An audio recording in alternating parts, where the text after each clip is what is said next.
ওই, তোর সমস্যা কি? তুই আমার বন্ধুদের সাথে ঝগড়া করিস কেন? বাসাটা কি তোর একা নাকি? আর একদিন উল্টাপাল্টা কথা বললে তোর খবর আছে। তোর বন্ধুদের তোর রুমে থাকতে বলবি। আমার রুমের সামনে দিয়ে ঘুরপাক খাচ্ছে কেন? আরেক দিন যদি তোর বান্ধবীরা আমার ফুল গাছের ফুল ছিঁড়ে, তাহলে তোর বান্ধবীদের চুল ছিঁড়ব, না হয় তোর চুল ছিঁড়ব। কি? তোর এত বড় সাহস? তুই আমার চুল ছিঁড়বি? দাঁড়া, দেখাচ্ছি মজা। কি করবি? তোর কোনো কিছু এখন কাজ করবে না। আপু নিজের হাতে চুলগুলো এলোমেলো করে চিৎকার দিতে শুরু করলো। পাশের রুম থেকে আম্মু এলো। কি হয়েছে? কাঁদছিস কেন? তোমার ছেলে আমাকে মারছে। মিথ্যা কথা, আমি মারিনি। আম্মু, আপু নিজের হাতে চুল এলোমেলো করে আমার উপর দোষ চাপানোর অপচেষ্টা চালাচ্ছে। ওই, তুই কোন দিন মানুষ হবি? তোর বড় বোনকে তুই মারিস? আজকে তোর খাবার বন্ধ।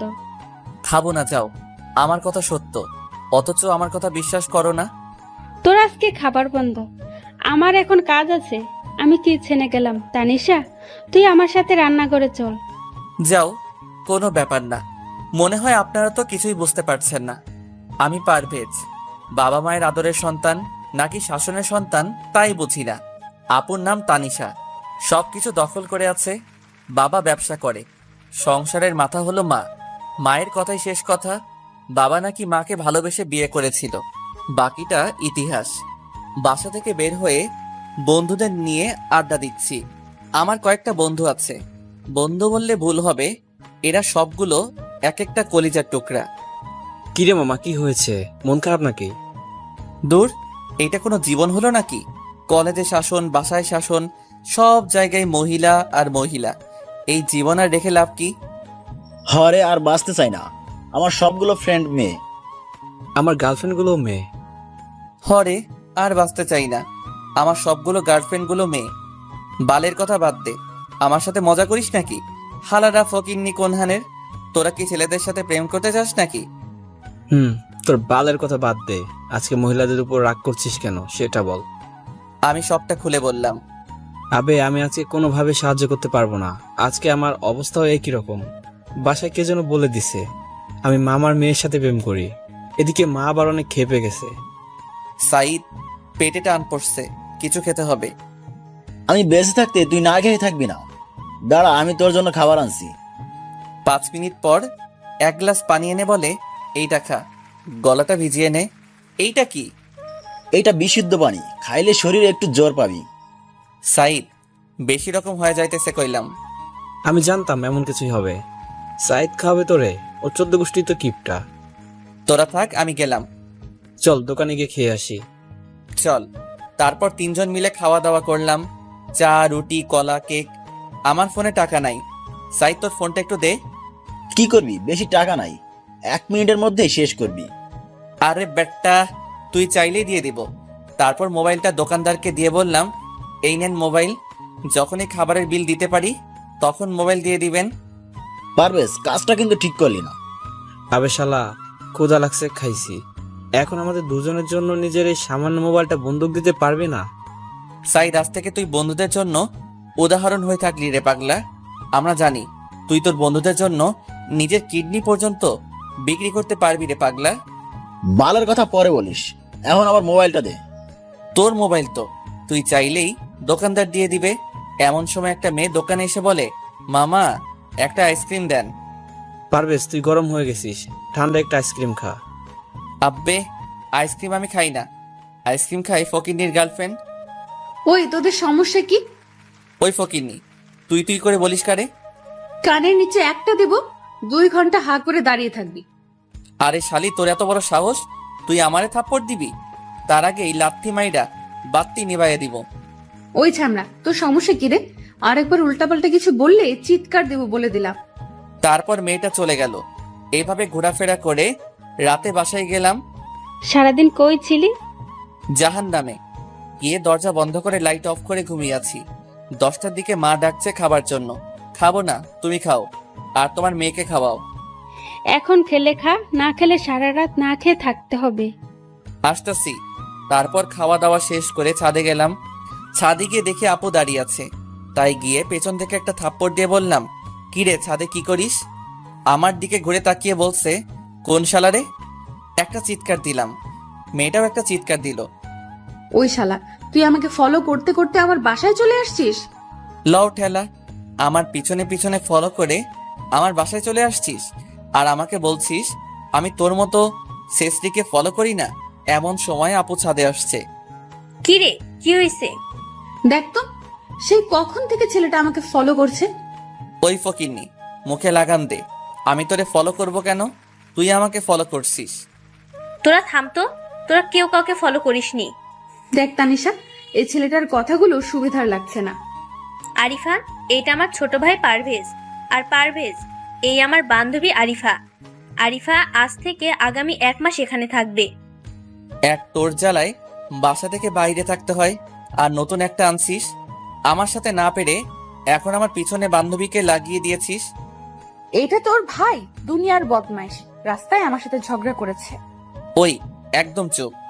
কেন জানুক তুই কেমন ভালো ছেলে, পরিবারের জানা দরকার।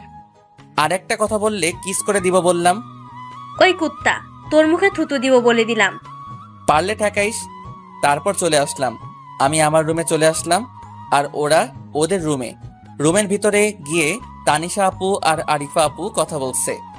তোর ভাই এত খারাপ কেন রে? ওই, তুই আমার ভাইরে খারাপ বলছিস কেন? দেখলি না কেমন করে কথা বললো? সকাল থেকে আমার উপর রাগ করে আছে, মিথ্যা অভিযোগ দিয়ে সারাদিন না খাইয়ে রাখছি, তাই আমার রাগ তোর উপর ঝাড়ছে। আমার উপর যতটুকু পারছে ততটুকু দিছে। তোর ভাই কি সবসময় তোর সাথে এমন করে নাকি? সব সময় না, যখন আমি খোঁচা দেই তখন এমন করে। বাহ, বেশ ভালো তো। ইস, যদি আমার একটা ভাই থাকতো। দূর, তোদের ঝগড়া থেকে আমারও ঝগড়া করতে মন চাইছে। আগামীকাল আমি তোর ভাইয়ের সাথে ঝগড়া করব। ঝগড়া করার দরকার নাই, ঝগড়া করলে সারাদিন না খেয়ে থাকি।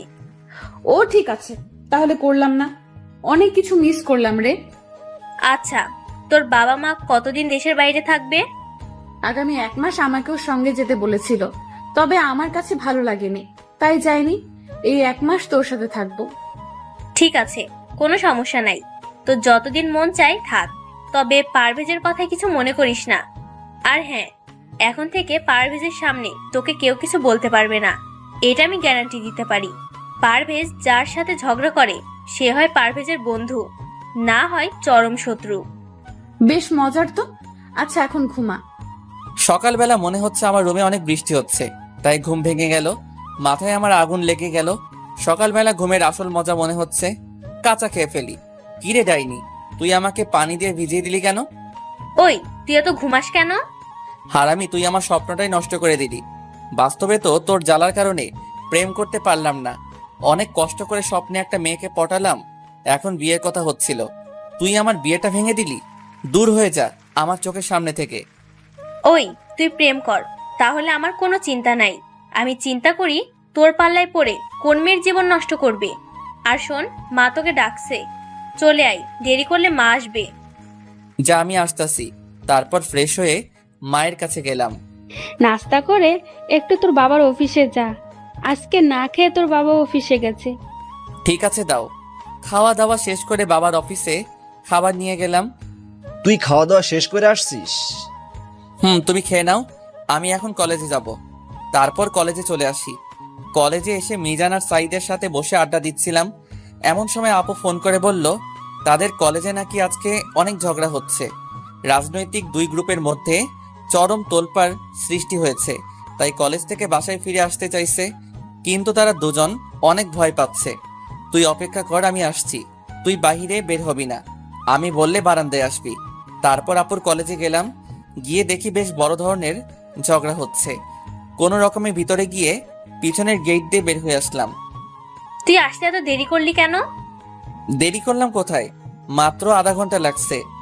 হয়েছে হয়েছে, এত কথা বলার দরকার নাই। তারপর আপু মোটর সাইকেলে উঠলো, আর আরিফাও। এবার যাবি নাকি এখানেই দাঁড়িয়ে থাকবি? যাচ্ছি। তোর মুখে অল টাইম করল্লার মতো তিতো থাকে কেন রে? তুই যে ছেলের ঘরে যাবি সেই ঘরে গ্যাস বিল লাগবে না, তোর মাথায় হাঁড়ি পাতিল রাখলেই রান্না হয়ে যাবে। আচ্ছা তানিশা, তুই তোর ভাইয়ের সাথে সব সময় এমন করে কথা বলিস কেন? তোর ফোন পাপার সাথে সাথেই চলে আসছে, আর তুই ওর সাথে ঝগড়া করছিস? কি অদ্ভুত মানুষ মাইরি তুই। এই ভেন্টিলেটর আপনি আমাদের মাঝখানে আসছেন কেন? ওই, আমি ভেন্টিলেটরের মুখের মাঝে এত বিষ কেন? আমি তো তোমার পক্ষ নিয়েই কথা বলছিলাম। তারপর বাসায় চলে আসলাম। শোন, তোর জন্য কিছু টাকা রাখছি, তুই আমার কাছ থেকে নিয়ে নিস। কোনো মতলব আছে নাকি? থাক, নিতে হবে না। তুই ভিতরে যা, আমি আসছি। তারপর আমি আমার রুমে না গিয়ে সোজা আপুর রুমে গেলাম। আমি ভিতরে গিয়ে বসে আছি, এমন সময় আরিফা বাথরুম থেকে বের হয়ে আসলো। আমাকে দেখে একটা চিৎকার দিল, আমিও চিৎকার দিলাম। আপু বাথরুম থেকে বের হয়ে আসলো। কি রে, কি হয়েছে? তোমার বান্ধবী বাথরুম থেকে, এতটুকু বলতেই আরিফা আমার মুখ চেপে ধরে। আসলে হঠাৎ করে রুমে চলে আসার কারণে আমি ভয় পেয়ে যাই, আর আমার চিৎকার শুনে তোর ভাই চিৎকার দেয়। ও, এই কথা। আমি তো ভেবেছিলাম পারভেজ তোকে ভয় দেখিয়েছে নাকি। আপু আমি আমার রুমে যাই, পরে আসবো। ঠিক আছে। আমি আমার রুমে এসে চিন্তা করছি এটা কি হলো। আমি যে আরিফার শরীরের অনেকটা দেখে ফেলেছি। আমার এখন লজ্জা লাগছে। আমি আর আরিফা আপুর সামনে যেতে পারবো না। একটু পর আমি বাথরুমে গিয়ে গোসল করে বের হলাম। আমার গায়ে শুধু একটা 3/4। এমন সময় আরিফা আপু আমার রুমে আসলো। রুমে এসে বলল কোনো মেয়ের রুমে যাবার আগে পারমিশন নেওয়া লাগে। কথাটুকু বলে আমার দিকে তাকিয়ে একটা চিৎকার দিল। আমিও চিৎকার দিলাম। তারপর আমি তাড়াতাড়ি কাপড় পরে আপুর রুমে গেলাম। ওই তোর বান্ধবী কোথায় রে? মনে হয় ছাদে গেছে। ঠিক আছে। তারপর আমি সোজা ছাদে গেলাম। ছাদে গিয়ে দেখি আরিফা আপু দাঁড়িয়ে আছে। এই যে ম্যাডাম, আপনি আমার রুমে কিছু না বলে চলে গেলেন কেন? আপনিও তো না বলেই চলে গেছেন। আমাকে তো আপু যেতে বলেছিল। দেখেন, আমি জানি এটা একটা অ্যাক্সিডেন্ট, এটা নিয়ে এত চিন্তা করার কিছু নাই। ঠিক আছে, কিন্তু কাউকে কিছু বলবেন না, এমন কি আপুকেও না। এই কথা তো আমার বলার কথা, আপনি বলছেন? আপনি আমার পুরো শরীর দেখেছেন, তাই চিন্তাটা আমার বেশি। হাসালেন, অনেক বিনোদন পাইলাম। আপনার নাভিটা অনেক সুন্দর। ওই বজ্জাত ছেলে। আপনাকে বিনোদন দিলাম। তারপর আমি চলে আসলাম। খাবার খেয়ে বাইরে চলে এলাম। মিজান আর সাইদের সাথে আড্ডা দিলাম। এমন সময় মিজান বলল, দোস্ত, মামার মেয়ের বিয়ে ঠিক করে ফেলেছে, আমি ওরে ছাড়া বাঁচতে পারবো না। আরে হালা, মরতে হবে না, আগে মেয়ের বাসা কোথায় তা খোঁজ খবর নিতে হবে। মিজান, কখনো কখনো ফালতু মানুষও ভালো বুদ্ধি দিতে পারে। তার জীবন্ত প্রমাণ হলো আমাদের বন্ধু সাইদ। ওই, তুই আমার ফালতু বললি কেন? তোরা এখন চুপ কর, আমি না হলে এখান থেকে চলে যাব। জানা তোকে কে ধরে রাখছে? মিজান রাগের চোটে চলে গেল। মিজান তো চলে গেল, এখন কি করবি? আমিও বাসায় চলে যাই। আরে বেটা দাঁড়া, মিজানের মামার বাসা চিনোস? হ্যাঁ, কিন্তু মিজানের মামা অনেক দাপটের লোক, তাই কিছু করা যাবে না। আরে বেটা, আমরা আটকাবো ছেলে পক্ষকে। তারপর দুজন মিলে মিজানের মামার বাড়ির সামনে ইচ্ছে করে মোটর সাইকেল নিয়ে একটা গাছের সাথে ধাক্কা মারি। সাইদ গিয়ে পড়লো রাস্তায়, আমি গিয়ে পড়লাম গাছের গুড়ির সামনে। কিছুক্ষণের মধ্যেই মানুষ জড়ো হতে লাগলো। এটাই তো আমি চাইছিলাম। আমি জ্ঞান হারানোর নাটক করে পড়ে আসি। এই পারভেজ, কথা বল, কি হয়েছে তোর? তারপর সাইদ আমাকে নিয়ে মিজানের মামার বাড়িতে নিয়ে গেল। নিয়ে বলল, আমার দোস্ত মারাত্মকভাবে আহত হয়েছে, একটু পানি এনে দেন, ওর মাথায় ঢালবো। আমি মনে মনে বলি, শালাই ভালোই কাজ করছে, তবে আমি যে হুঁশে আছি এইটা সাইদকে বোঝানো যাবে না, তাহলে ওই নাটকটা ঠিক মতো করতে পারবে। এমন সময় দুইজন মহিলা বাসা থেকে পানি এনে দিল আর আমার মাথায় ঢালতে লাগলো। আমি মনে মনে বলি, আরো বেশি করে ঢাল। 5 মিনিট পানি ঢালার পর আমি নাটক শেষ করলাম। সাইদ, আমি কই? দোস্ত, তুই জায়গা মতো আসোস। আমার মোবাইলটা পাচ্ছি না কেন? তারপর মিজানের গার্লফ্রেন্ডের কাছ থেকে মোবাইলটা নিয়ে আমি আমার নাম্বারে কল দিলাম। তারপর চলে আসলাম এলাকায়, এসে আড্ডা দিলাম। রাত 10টায় বাসায় ফিরে এলাম। এতক্ষণ কোথায় ছিলি? একটা মিশন শেষ করে আসলাম। আবার কার ঘরে আগুন লাগানোর চেষ্টা করছিস? নিজের ঘরেই লাগাবো। ঠিক আছে ঠিক আছে, বাবার মতো হোস না।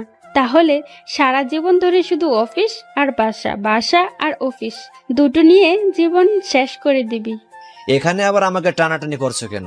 মা, তোমাদের পার্সোনাল ঝগড়া তোমাদের রুমে গিয়ে করো। ওই, তুই বড়দের মাঝে কথা বলিস কেন? বাবার মতো হইছস।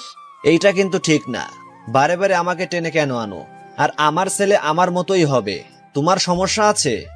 আমার ক্ষুধা লাগছে, খাবার দিবা নাকি বলো?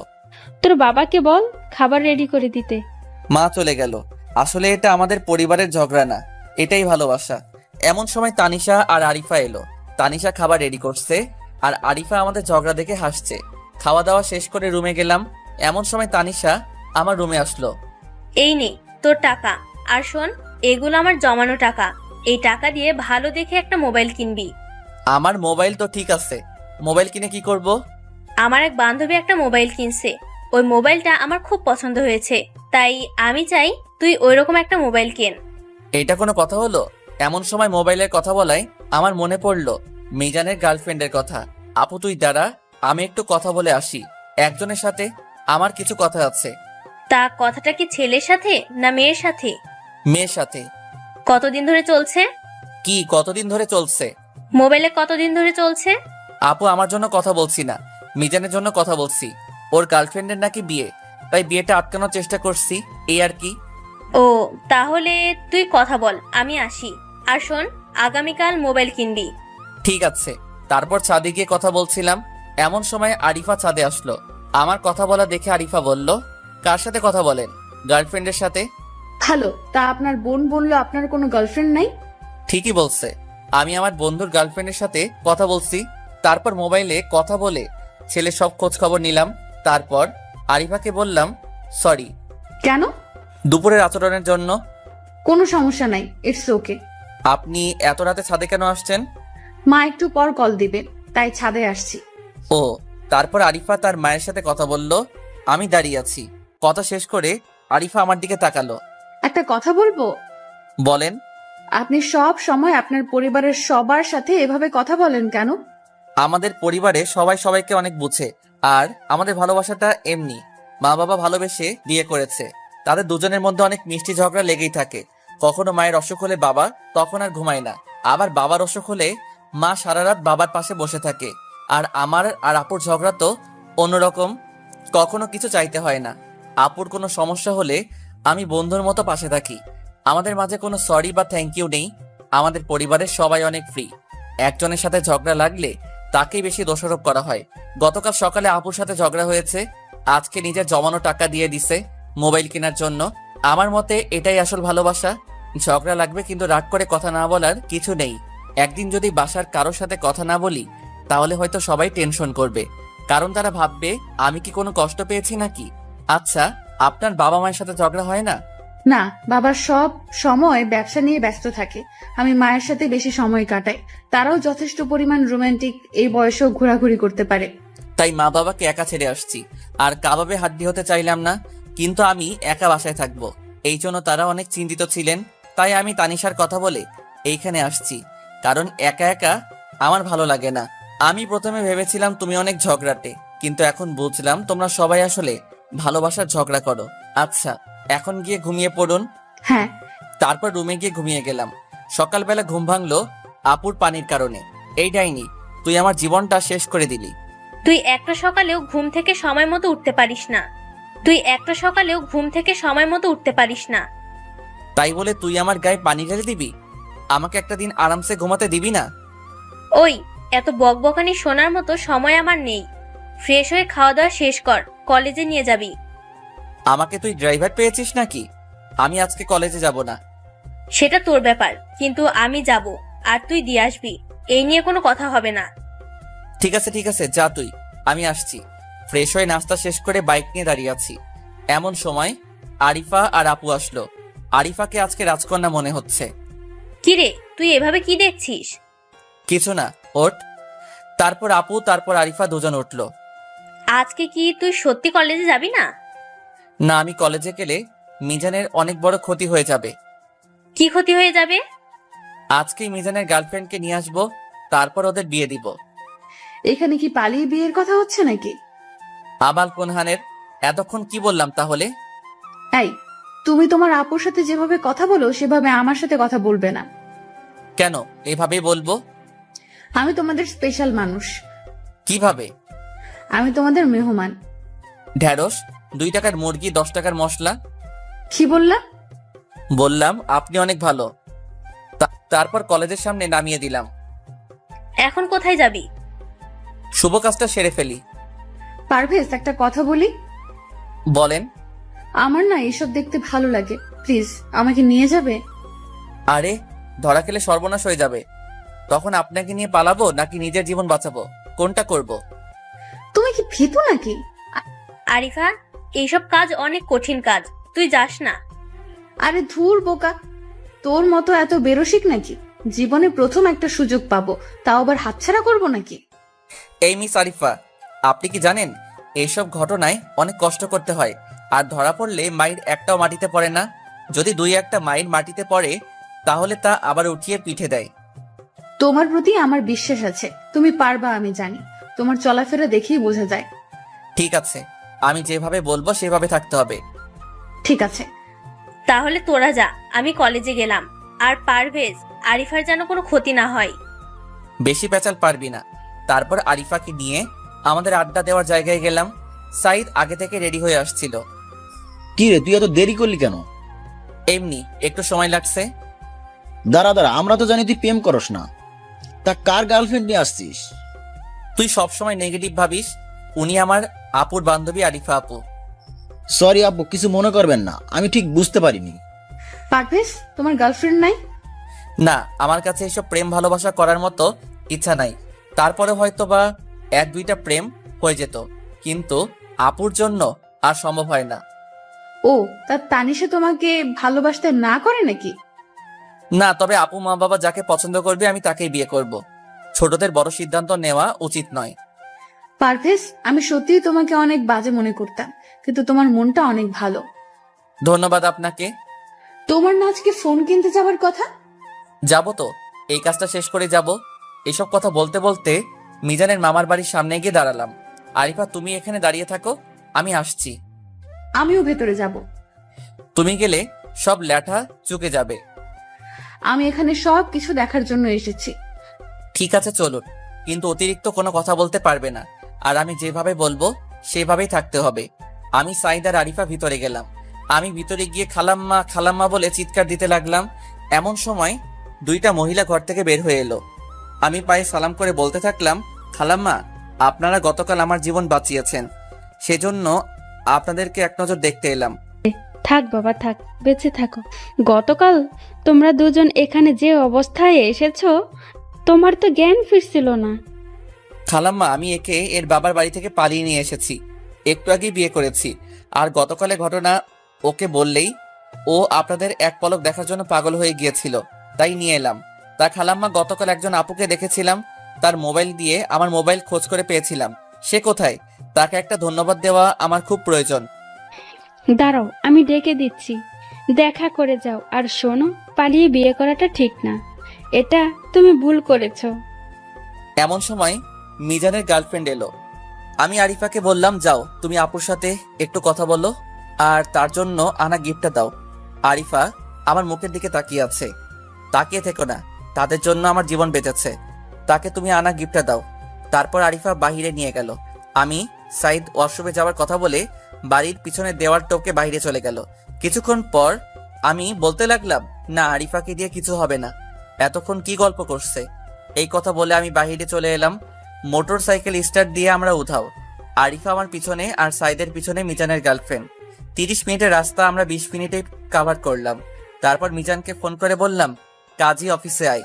মিজান কাজী অফিসে এলেই বিয়ের কাজ শেষ করে মিজানকে বললাম, তোর বউ মানে ভাবিকে তোর বাসায় নিয়ে যা, আর যদি তোর মা বাবা মেনে না নেয় তাহলে আমাদের বাসায় চলে আসবি। কিছুদিন থাকার পর সবকিছু একটা ম্যানেজ করে দিব ইনশাআল্লাহ। আর এখন চল সবাই মিলে রেস্টুরেন্টে খাওয়া দাওয়া শেষ করব। তুই আমার জীবন বাঁচিয়েছিস। আমি আজকে নিয়ত করেছিলাম ওকে না পেলে মরে যাব, আর তোরাও গতকাল বাজে ব্যবহার করছিলি। আবে শালা পারভেজ, গতকাল যে কাহিনী করছে আমার সারা জীবন মনে থাকবে। কিরে ভাই, এখানে দাঁড়িয়ে থাকবি নাকি? আমার পেটে ইঁদুর বাদুর বাঘ সিংহ দৌড়াচ্ছে। এখন রেস্টুরেন্টে চল।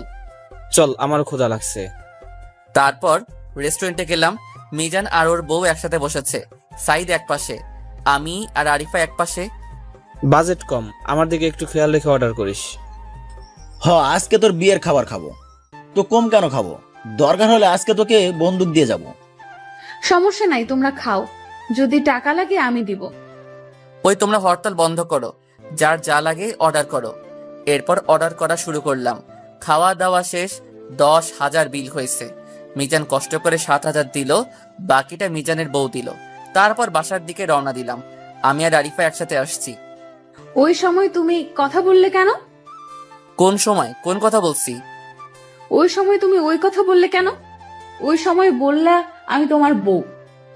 এই কথা না বলে অন্য কোনো কথা বলতে পারতে। জায়গা বুঝে কথা বলছি, আর সেই জন্য আমি সত্যি দুঃখিত। ঠিক আছে, তুমি তোমার বন্ধুর প্রেমের জন্য এত কিছু করো, নিজে প্রেম করো না, এটা কেমন কথা? কোচ কখনো মাঠে নামে না, আমি ওদের কোচ, বুঝলা? আচ্ছা, তুমি কি আমার বন্ধু হবে? কেন? কেন, আমরা কি বন্ধু হতে পারি না? তুমি তো আমার চেয়ে বড়। তাতে কি? আমার যদি কোনো সমস্যা না থাকে তাহলে তোমার সমস্যা হবে কেন? ঠিক আছে, আজ থেকে আমরা বন্ধু। তারপর বাসায় গিয়ে ফ্রেশ হয়ে খাওয়া দাওয়া করে একটা ঘুম দিলাম। সন্ধ্যায় আরিফার ডাকে ঘুমটা ভেঙে গেল। কি হলো, ডাকছো কেন? তুমি না মোবাইল কিনতে যাবে, আর আমারও কিছু কেনাকাটা করতে হবে, তাই ভাবছিলাম দুজন মিলে একসাথে যাব, যদি তোমার কোনো আপত্তি না থাকে। ঠিক আছে, তুমি রেডি হয়ে নাও, আমি ফ্রেশ হয়ে আসছি। তারপর ফ্রেশ হয়ে আরিফাকে ডাক দিলাম। এমন সময় মা বলল, কি হয়েছে রে, এমন ভাবে চিৎকার করছিস কেন? আরিফা আপু মার্কেটে যাবে, তাই তার জন্য অপেক্ষা করছি। অপেক্ষা করছিস ভালো কথা, চিৎকার দিলি কেন? ওদের রুমে গিয়ে ডাক দে। আমি মনে মনে বলি, রুমে গেলে যা দেখায় তা দেখে মাথা ঠিক থাকে না। কি হলো, দাঁড়িয়ে আছিস কেন? হ্যাঁ, যাচ্ছি। তারপর ওদের রুমে গিয়ে ডাক দিলাম। পারভেজ, তুমি 1 মিনিট বসো, আমার রেডি হওয়া শেষের দিকে। ঠিক আছে, বসে আছি। আজকে শাড়ি পরেছে, অনেক সুন্দর লাগছে। মনে হচ্ছে ঘাসের বুকে যেমন শিশিরের ফোঁটা রোদের সোনালি আলোয় মুক্তোর মতো রূপালী আলো ছড়ায়, ঠিক সেই রকম লাগছে। পিছন থেকে আপু বলছে, কিরে পারভেজ, তুই আরিফার দিকে এভাবে তাকিয়ে আছিস কেন? না, দেখছি আর চিন্তা করছি। কি চিন্তা করছিস? চিন্তা করছি এইরকম একটা শাড়ি তোকেও কিনে দিতে হবে। এটা আমার শাড়ি, আরিফার নাকি অনেক পছন্দ হয়েছে, তাই গিফট করে দিয়েছি। খুব ভালো করেছিস, এটা মহৎ একটা কাজ করেছিস। পারভেজ চলো। আপনি কি কোনো বিয়ে বাড়িতে যাবেন নাকি? পরে বলি, এখন চলো। ঠিক আছে, চলেন। আমি নিচে গিয়ে বাইকে বসে আছি।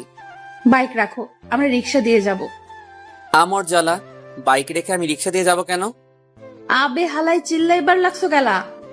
কি তাকাও তুমি, পুরান ঢাকার কথা শিখলা কবে? আবে হালাই কি কইবার লাগছো? আবে, আমার বাড়ি তো পুরান ঢাকা। হইছে, এখন বাইকে ওঠো। বললাম তো রিক্সা দিয়ে যাব। ঠিক আছে, চলো। তারপর রিক্সা নিলাম। আরিফা আগে উঠে বসলো, তারপর আমি উঠে বসলাম। এত দূরে বসে আছো কেন? এইভাবে কোনায় বসলে একটু ধাক্কা লাগলেই পড়ে যাবে। না, পড়বো না। এত কথা বলার কি আছে, কাছে এসে বসো। তারপর আর কিছু বললাম না, একদম পাশাপাশি বসে আছি। আরিফা বা আমি কেউ কিছু বলছি না, অনেকক্ষণ ধরে চুপ করে আছি। এমন সময় ফোন বেজে উঠলো। হ্যালো, কে? দোস্ত, আমার অবস্থা খুবই খারাপ। 2 গার্লফ্রেন্ডের সাথে দেখা করতে হইব, পকেটে টাকা নাই। মর গিয়ে, এসব কাজের জন্য আমাকে ডাকবি না। দোস্ত, তোর কাছে টাকা থাকলে দে না, পরে দিয়া দিমু। আমার কাছে কোনো টাকা আর নাই, পারলে তুই আমারে কয়েকশো টাকা দে। তারপর ফোন কেটে দিলাম। মার্কেটের সামনে রিক্সা থামালো, ভাড়া মিটিয়ে ভিতরে গেলাম। তোমার সব থেকে কোন রং ভালো লাগে? আমার কাছে সব রং ভালো লাগে, তোমার কোনটা দরকার? কোন রঙের শাড়ি পছন্দ করো? ইয়াং বয়সে নীল রঙের শাড়ি পরাই ভালো, আর তোমাকে বেশ মানাবে। আর 3 পিস কোন রঙের হলে ভালো হবে?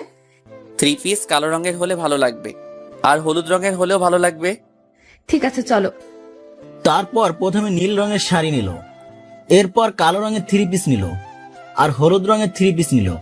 কিছুক্ষণ পর বলল, তুমি এখানে দাঁড়াও, আমি একটু আসছি। তারপর লেডিস শপে গিয়ে 30 মিনিট পরে আসলো। এতক্ষণ লাগে? ম্যাচিং করে কিনলাম। কি? কিছু না। এবার তাহলে বাইরে যাওয়া যাবে? তোমার মোবাইল কিনবে না? আমার মোবাইল এখান থেকে কিনবো না, অন্য দোকানে গিয়ে কিনবো। তারপর আমার পছন্দ মতো একটা মোবাইল কিনলাম। চলো বাসায় যাই। শপিং করার পর খাওয়া দাওয়া না করে আমি কোনোদিন বাসায় যাই না, তাই খাওয়া দাওয়া করে বাসায় যাব। ঠিক আছে, চলো রেস্টুরেন্টে যাই। তারপর খাওয়া দাওয়া করলাম, টুকটাক কথা। তারপর আরিফা জোর করে বিল দিল। বাইরে এসে রিক্সায় উঠলাম।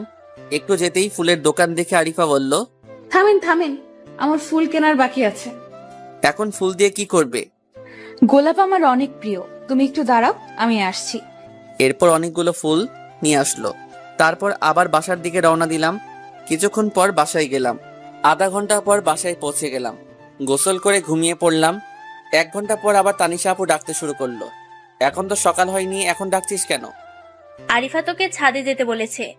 তুই যা, আমি এত রাতে যেতে পারবো না। তুই না গেলে আমি পানি ঢালবো বিছানায়। আমি কি যাব না বলেছি? আমি বলেছি এই তো যাচ্ছি। গুড, এখন যা। ঠিক আছে, আমি যাচ্ছি। তারপর ছাদে গেলাম, গিয়ে দেখি নীল রঙের শাড়ি পরে দাঁড়িয়ে আছে। অনেক সুন্দর লাগছে, মনে হয় রাতের নীল পরি এখানে এসেছে। হালকা চাঁদের আলোয় আরিফাকে আলোকিত করে রেখেছে। আমাকে কি ডেকেছো? হুম। কিছু বলবে? পিছন থেকে ফুলের তোড়া বের করে হাঁটু গেড়ে বসে বলে, আই লাভ ইউ পারভেজ।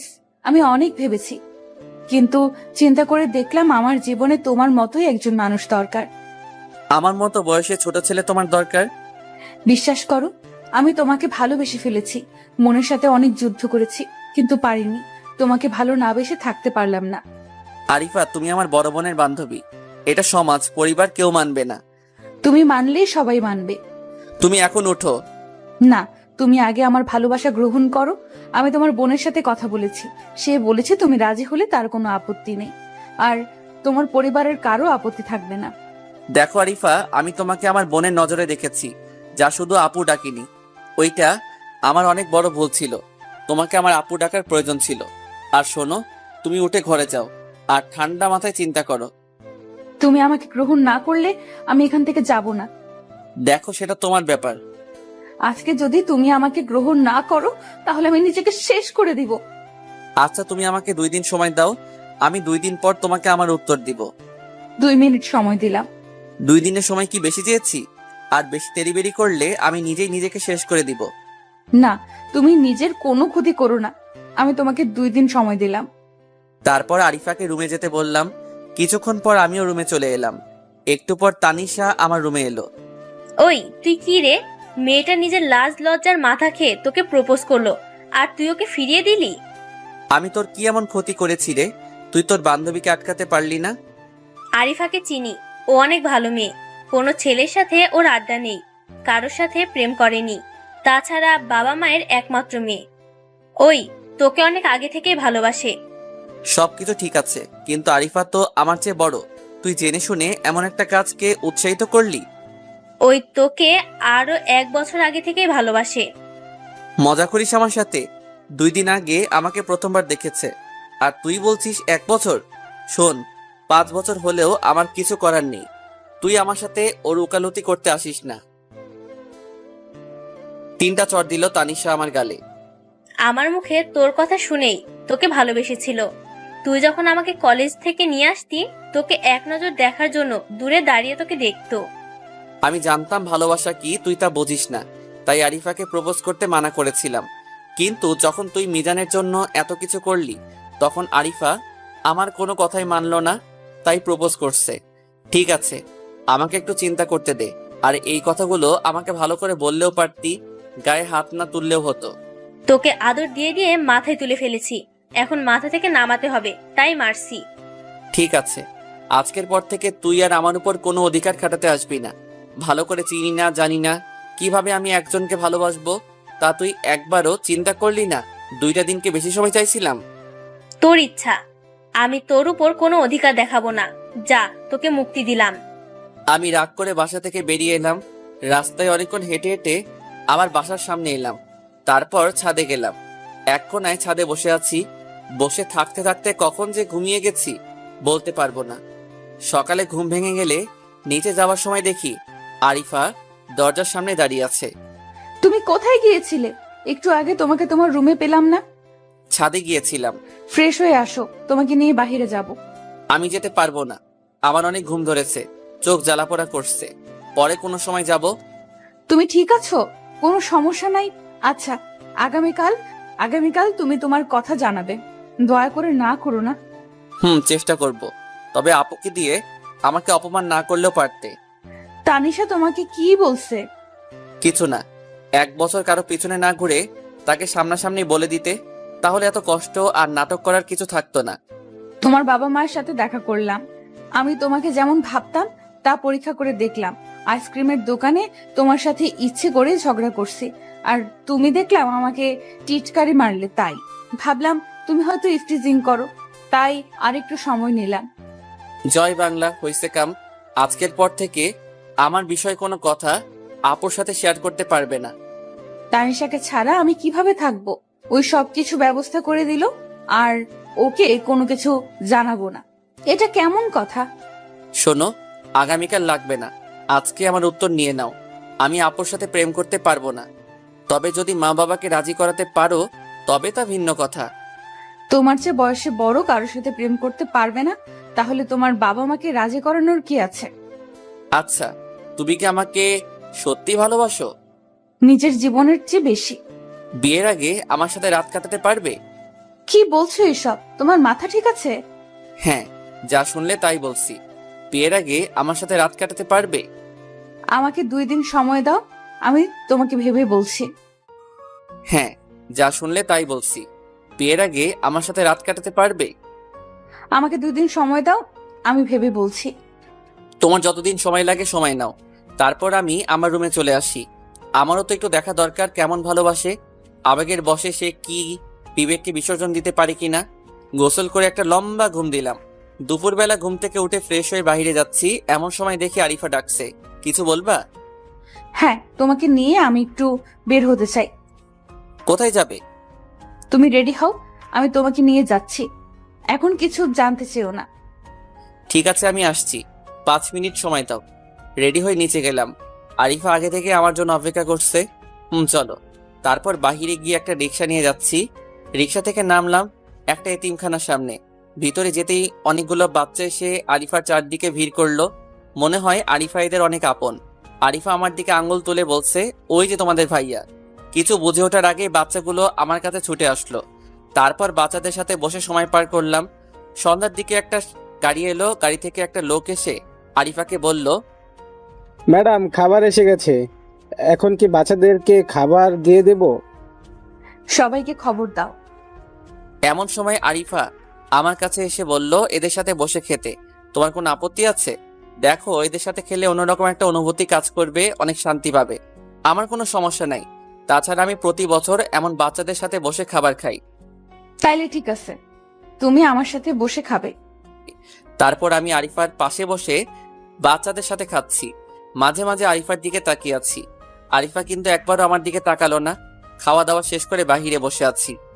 এখানে বসে আছো কেন? তোমার কি মন খারাপ? না, অনেক ভালো লাগছে, সত্যি অনেক আনন্দ লাগছে। এখন চলো, সবার কাছ থেকে বিদায় নিয়ে চলে যাই। তারপর সবার কাছ থেকে বিদায় নিয়ে আসার সময় এতিমখানার চাচা বলছে, আরিফা মা, তুমি আবার কবে আসবে? সঠিক বলতে পারি না, তবে যদি আমি না আসতে পারি তাহলে এখন থেকে প্রতি মাসে পারভেজ আসবে। ও, তাহলে ঠিক আছে। ভালো থেকো মা, ভালো থেকো বাবা। তারপর বাহিরে এসে রিক্সা নিয়ে আবার বাসার দিকে রওনা দিলাম। আরিফা আজকে প্রয়োজন ছাড়া কোনো কথা বলছে না। আগের মতো চঞ্চলতা তার ভিতরে আমি দেখতেও পাচ্ছি না। তবে বাচ্চাদের সাথে অনেক হেসে হেসে কথা বলছে। নীরবতা ভেঙে আমি প্রশ্ন করলাম, আরিফা, এখানে তুমি কতদিন পর পর আসো? যখন আমার মন ভালো থাকে না তখন আসি। এই এতিমখানাটা বাবা বানিয়েছে। অনেকগুলো বাচ্চা এখানে থাকে আর লেখাপড়া করে। আমাদের বাসায় কেউ গেলে ওই দিন বাহির থেকে খাবার নিয়ে যাওয়া হয়, আর না হলে ওইখানেই রান্না করা হয়। পুরোটাই বাবা নিজের হাতে সামলান। আমাদের সাথে ফোন করে কথা না বললেও এতিমখানার খোঁজ খবর ঠিকই রাখেন। ও, তাহলে আমার মনে হয় তোমার বাবা অফিসে অনেক ভালো মানুষ। আচ্ছা পারভেজ, ওই সময় কি কথাটা তুমি সিরিয়াসলি বলেছিলে নাকি মজা করেছিলে? কোনো কথা বলছো তুমি? এক রাতের কথা। সিরিয়াস ভাবে বলছি। তাহলে আমি চিন্তা করে ফেলেছি, তোমার কথায় আমি রাজি। আমার কোনো আপত্তি নেই। তোমার কি মাথা ঠিক আছে? তোমার মনের আশা পূরণ করলাম আর কি। এমন সময় রিক্সা বাসায় এসে পড়লো। রিক্সা ভাড়া মিটিয়ে রুমে চলে এলাম। এমন সময় মিজান ফোন করে বলল যে তার বাবা মা তাদের বিয়েটা মেনে নিয়েছে আর আগামীকাল তাদের বৌভাত অনুষ্ঠান, তাই আমাকে রাতেই যেতে হবে। মিজান, আমি আগামীকাল সকালে আসবো, এখন আসতে পারবো না। মিজান বলল, তোর বাসার দরজাটা খোল, আমি বাইরে দাঁড়িয়ে আছি। দরজা খুলে দেখি মিজান আর মিজানের বউ দাঁড়িয়ে আছে। ভিতরে আয়। সর সামনে থেকে। ভিতরে গিয়ে চিৎকার দিতে আরিফা আপু একটু বাহির আসেন। আরে মিজান, কেমন আছো তোমরা? আপু, একদম ভালো আছি। আমাদের দুজনের পরিবার থেকে আমাদের বিয়েটা মেনে নিয়েছে। আগামীকাল আমাদের বাড়িতে অনুষ্ঠান, তাই আপনাকে দাওয়াত দিতে এলাম। আপনি কিন্তু আসবেন। তারপর আমাদের বাসার সবাইকে দাওয়াত দিল। সবাই খুশি। পারবেশ, চলি রে। ঠিক আছে, যা, ভালো থাকিস। তারপর রুমে গিয়ে কাপড় চেঞ্জ করে ছাদে গেলাম। চিন্তা করছি আগামীকাল আমি মিজানের বিয়ের অনুষ্ঠানে যাব না। আমার বাড়িতে এলো, সবাইকে দাওয়াত দিল সামনাসামনি, আমাকে মোবাইলও বলল, আর সরাসরি বলল না, তাই যাব না। এমন সময় আরিফা ছাদে আসলো। কিছু বলবে? না, মন ভালো লাগছে না, তাই ছাদে চলে এলাম। তাহলে তুমি বসো, আমি আসি। আমার পাশে বসো। না, আমি ঘুমিয়ে পড়বো। আমি রাজি, তুমি জায়গা ঠিক করো। নিজের কানকে বিশ্বাস করতে পারছি না। আরিফা, তুমি কি বলছো তা তুমি জানো? আমি জানি, আমার কোনো সমস্যা নেই। তুমি তো দেহ চাও, আর আমি তোমার মন চাই। তুমি না হয় দেহটা নিলে, তার বিনিময়ে আমাকে তোমার মনটা দিবে। চুপ করে নিচে চলে এলাম। এখানে আরিফার কোনো দোষ নেই, সবটুকু আমার দোষ। কোনো চিন্তা না করে বাহিরে গিয়ে একটা সিগারেট ধরিয়ে দিলাম। আরিফার কথাগুলো কানে বাজতে থাকলো। তুমি তো দেহ চাও, আর আমি তোমার মন চাই। তুমি না হয় আমার দেহ নিলে, তার বিনিময়ে আমাকে তোমার মনটা দিবে। কথাটা বারবার কানে বাজতে থাকলো। আমি আর কোনো কিছু চিন্তা করতে পারছি না। দুইটাই বাসায় গিয়ে ঘুমানোর চেষ্টা করছি, কিন্তু চোখে ঘুম আসছে না। তাই আবার ছাদে গেলাম। ছাদে গিয়ে দেখি আরিফা দাঁড়িয়ে আছে। এত রাতে তুমি ছাদে কি করো? চোখ মুছতে মুছতে আরিফা বলল, এমনি ঘুম আসছিল না, তাই একটু ছাদের খোলা আকাশ দেখতে এলাম। আকাশে মেঘ করেছে, বৃষ্টি আসবে, রুমে যাও। আকাশের বৃষ্টির দেখা যায়, কিন্তু মনের মাঝে তুফান এলেও তা দেখা যায় না। একটা কথা বলবো? বলো, তোমার কিছু বলার বাকি থাকলে বলতে পারো। না থাক, তুমি বরং রুমে যাও। থাকবে কেন, বলো কি বলতে চাও। না এমনি, তুমি বরং ঘুমাতে যাও। হঠাৎ বজ্রপাতের আওয়াজে আরিফা আমাকে জড়িয়ে ধরেছে। আমিও কিছুটা ভয় পেয়ে আরিফাকে জড়িয়ে ধরেছি। কিছুক্ষণ পর আমি আরিফাকে ছাড়িয়ে বলি, সরি, আসলে আমি হঠাৎ করে এমন হবে বুঝতে পারিনি। আমিও অনেক ভয় পেয়ে গিয়েছিলাম। তাহলে এবার রুমে যাও। একটা কথা বলবো। বলো। মানুষটা কখন মরে যায় তার কোনো ঠিক ঠিকানা নাই। আজকে যদি বৃষ্টি হয়, তুমি আমার হাত ধরে একটু ভিজতে পারবে? তোমার মাথা ঠিক আছে? এত রাতে ভিজলে 100% ঠান্ডা লাগবে। ঠান্ডা লাগবে না। এমন সময় অঝোর বৃষ্টি ঝরতে শুরু করলো। আমি নিচের দিকে রওনা দিলাম। আরিফা আমার হাত ধরে থামিয়ে দিল। আমি আর কিছু বললাম না। আমার হাত ধরে দাঁড়িয়ে আছে। চারদিক কেমন যেন অন্ধকার হয়ে গেছে। আবার বাজের আওয়াজ, আবারও জড়িয়ে ধরা, আবার ছেড়ে দিলাম। আমি আরিফার চোখের দিকে তাকিয়ে আছি। ওর চোখ মনে হয় কিছু বলতে চাচ্ছে। চোখের ভিতরে মনে হচ্ছে অনেক গভীর, যেখানে অজানা অনুভূতি আর বোঝাতে না পারার কষ্ট, আবার হারানোর ভয়। আমি নিজেকে ছাড়িয়ে নিতে চাইলাম, কিন্তু পারছি না। কোন এক অজানা নেশায় আসক্ত হয়ে আছি আমি। কতক্ষণ ছিলাম তা জানি না। রাত 3টার দিকে তানিশা ছাদে এলো। এসে দেখে আমি আর আরিফা চোখের দিকে দুজন তাকিয়ে আছি, কেউ কোনো কথা বলছি না। এরপর তানিশা এসে আমাকে একটা চড় মেরে বলল, একটা মেয়ে সর্বনাশ করতে তোর গায়ে বাঁধলো না? কি সর্বনাশ করলাম রে আমি? তানিশা, তুই এখানে এলি কেন? আর পারভেজ আমার কোনো সর্বনাশ করবে কেন? এখন কয়টা বাজে? খবর আছে তোর? 11টা 12টা হবে। এখন রাত 3টা বাজে। তুই আমাকে মারলি কেন? তুই আমার সাথে কোনো কথা বলবি না। তোর সাথে কথা আমি বলতে চাচ্ছি না। তুই আমাকে মারলি কেন? তুই তোর কাজের জন্য মার খাইছিস। তারপর আমি রুমে চলে এলাম। অনেক ঠান্ডা লাগছে। আর এতক্ষণ কিভাবে গেল? 3-4 ঘন্টা এভাবে দাঁড়িয়েছিলাম তা আমি জানি না। এটা কি কোনো ঘর ছিল, নাকি আমি আরিফাকে ভালোবেসে ফেলেছি? এইসব চিন্তা করতে করতে ঘুমিয়ে গেলাম। সকাল 10টার দিকে ঘুম ভাঙলো। ঘুম থেকে উঠে ফ্রেশ হয়ে নিলাম। বাসার সবাই মনে হয় কোথাও যাবে। তারপর মনে পড়লো মিজানের বৌভাত অনুষ্ঠানে যাবে মনে হয়। পারভেজ, তুমি যাবে না মিজানদের অনুষ্ঠানে? না, আমি যাব না। তাহলে আমিও যাব না। তুমি যাও, আর না গেলে মিজান মন খারাপ করবে। তুমি না গেলে মন খারাপ করবে না। না, কারণ আমি আরো পরে যাব। আমি তোমার সাথে যাব। এমন সময় মা বাবা তানিশা সবাই বলছে, পারভেজ আরিফা তোমরা আসো, আমি একটু পরে যাব। তোর ফাজলামি বাদ দিয়ে চল। আমি তো যাওয়ার জন্য রেডি হইনি। তাহলে রেডি হয়ে চলে আসিস। চল আমরা যাই। আরিফা আর কোনো কথা বলল না। আমার দিকে তাকিয়ে চলে গেল মায়ের সাথে। তারপর আবার গোসল করে নীল রঙের পাঞ্জাবি পরে চলে গেলাম। গিয়ে দেখে অনেক মানুষ এসে গেছে। দুপুরে খাবার সময় খাবার খাচ্ছি, এমন সময় একটা ছেলে আরিফার ওড়না ধরে টান মারে। আমি ছেলেটার কাছে গিয়ে বললাম, তুমি কি ইচ্ছে করে টান মারছো নাকি এমনি হয়ে গেছে? ইচ্ছে করে দিছি। আমার মাথা নষ্ট হয়ে গেল। লাত্তি, খুশি, চড়, থাপ্পড় যেভাবে পারছি মারছি। কয়েকজন ফেরানোর চেষ্টা করছে, ছেলে আর আমার মাঝে নেই। খান কি পোলা, আসবি? ওইটার সহ দিমু মাদার পো। ইচ্ছা মতো কিছুক্ষণ দেওয়ার পর, কিরে তুই আমার মেহমানকে মারছিস কেন? তোর মেহমান আরিফার ওনা ধরে টান মারছে। খান কি পড়লা, কত বড় সাহস এর! আবার আমাকে বলে যে কি জিনিস। ভাই বুঝতে পারে নাই, ছাইড়া দে। তারপর মিজান ছেলেটাকে বলল আরিফের কাছে ক্ষমা চাইতে। ছেলেটা আরিফার কাছে ক্ষমা চাইছে। থাক ভাই, আর কখনো এমন করো না। আপু জীবনেও করব না। তুই যা ইচ্ছা করে, তাতে আমার কিছু যায় আসে না। আমার পরিচিত কারোর সাথে করলে হাসপাতালে নিয়ে যাওয়ার মতো অবস্থা রাখবো না ইনশাল্লাহ। তারপর আমি খাওয়া দাওয়া বাদ দিয়ে ছেলেটাকে হাসপাতালে নিয়ে গেলাম। আসলে রাগ উঠলে মাথা ঠিক থাকে না, ওই জন্য এমন করি। হাসপাতালে নিলে বলে পুলিশ কেস, ইপটিজিং করতে গিয়ে ধরা খাইছে, তাই এমন হয়েছে। কি কি লাগবে বলেন, আমি করে দিচ্ছি। থানায় ডায়েরি করতে হবে। এখন আপনাকে মারবো, তারপর আপনি থানায় যাবেন, পুলিশ আসবে, তদন্ত করবে। আমি পুলিশকে ঘুষ দিয়ে পাঠিয়ে দিব। তারপর আবার আরেকটা তদন্ত কমিটি গঠন হবে, যে এই কমিটি ঠিক মতো কাজ করেছে কিনা। তারপর তোর চিকিৎসা হবে। বুঝতে পারছি ভাই, দাঁড়ান আমি চিকিৎসা করছি। তারপর ছেলেটাকে হাসপাতালে দিয়ে আসলাম। আসার আগে দেখলাম ছেলেটার মা আসছে, এসে কান্না করছে। তারপর আমি বললাম, আমি আপনার ছেলেকে মেরেছি, পারলে ক্ষমা করে দিয়েন। আল্লাহ, তোর শরীরে কিরা পড়বে? তুই আমার ছেলেকে মারছিস। আন্টি আপনি দাঁড়ান, আমি আসছি। তারপর এক প্যাকেট রক্ত দিয়ে চলে আসলাম। রাতে বাসায় আসলাম, কেউ আমার সাথে কথা বলছে না, কারণ আজকেও মারামারি করছি। আর আমি এটাও জানি আজকে আমার খাবার বন্ধ। কি আর করবো, না খেয়ে ঘুমিয়ে গেলাম। রাত 12টার দিকে আরিফা কল দিছে। কিছু বলবা? একটু ছাদে আসো। কিসের জন্য? এমনি, তুমি আসো। ঠিক আছে। তারপর ছাদে গিয়ে দেখে আরিফা খাবার নিয়ে ছাদে বসে আছে। কি ব্যাপার, ছাদে আসতে বললা কেন? খাবারটা খেয়ে নাও।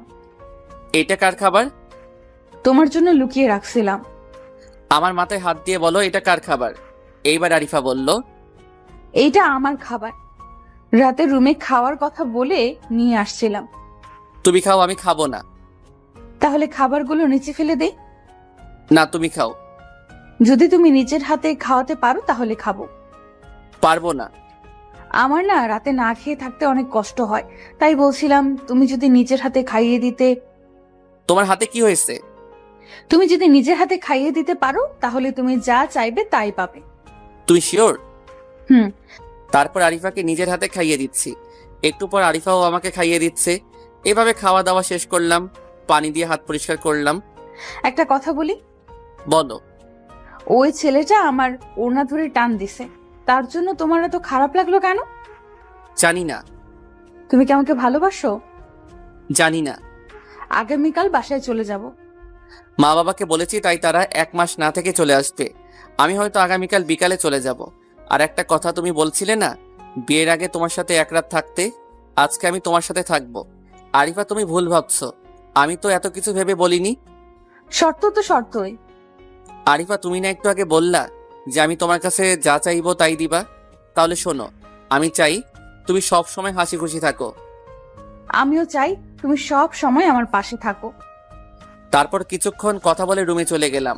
সকালে ঘুম থেকে উঠে জানতে পারলাম আরিফা সকালে তার বাসায় চলে গেছে। আগামী 1 সপ্তাহ পর তার বিয়ে। আমাদের বাসায় আরিফার বাবা মা আসছিল। আমি ঘুমিয়েছিলাম, তাই আমার সাথে দেখা হয়নি। নে, এবার তো তোর শান্তি।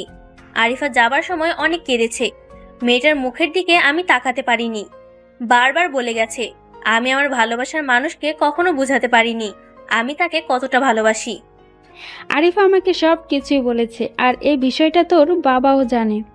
আমরা ভেবেছিলাম তুই ওকে পছন্দ করবি, কিন্তু তুই যেহেতু না করেছিস তাই আমরাও না করে দিয়েছি।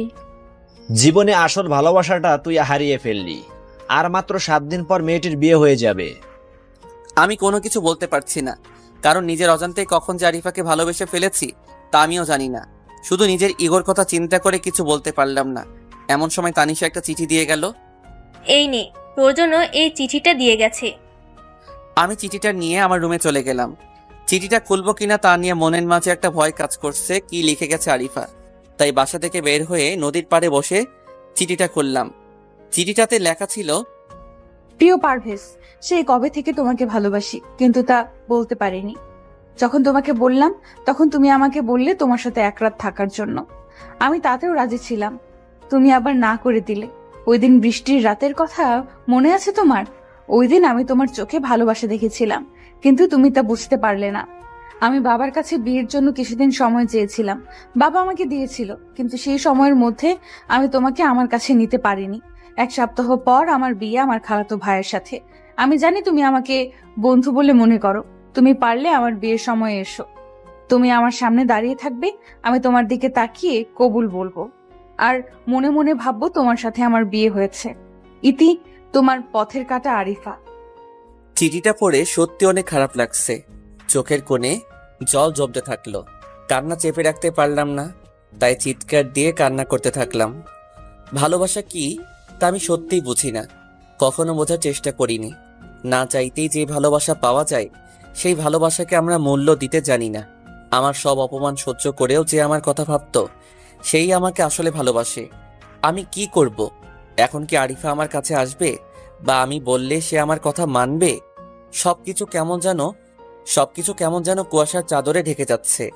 মেয়েটা তো কোনো দিক দিয়ে খারাপ না, দেখতে অনেক সুন্দরী।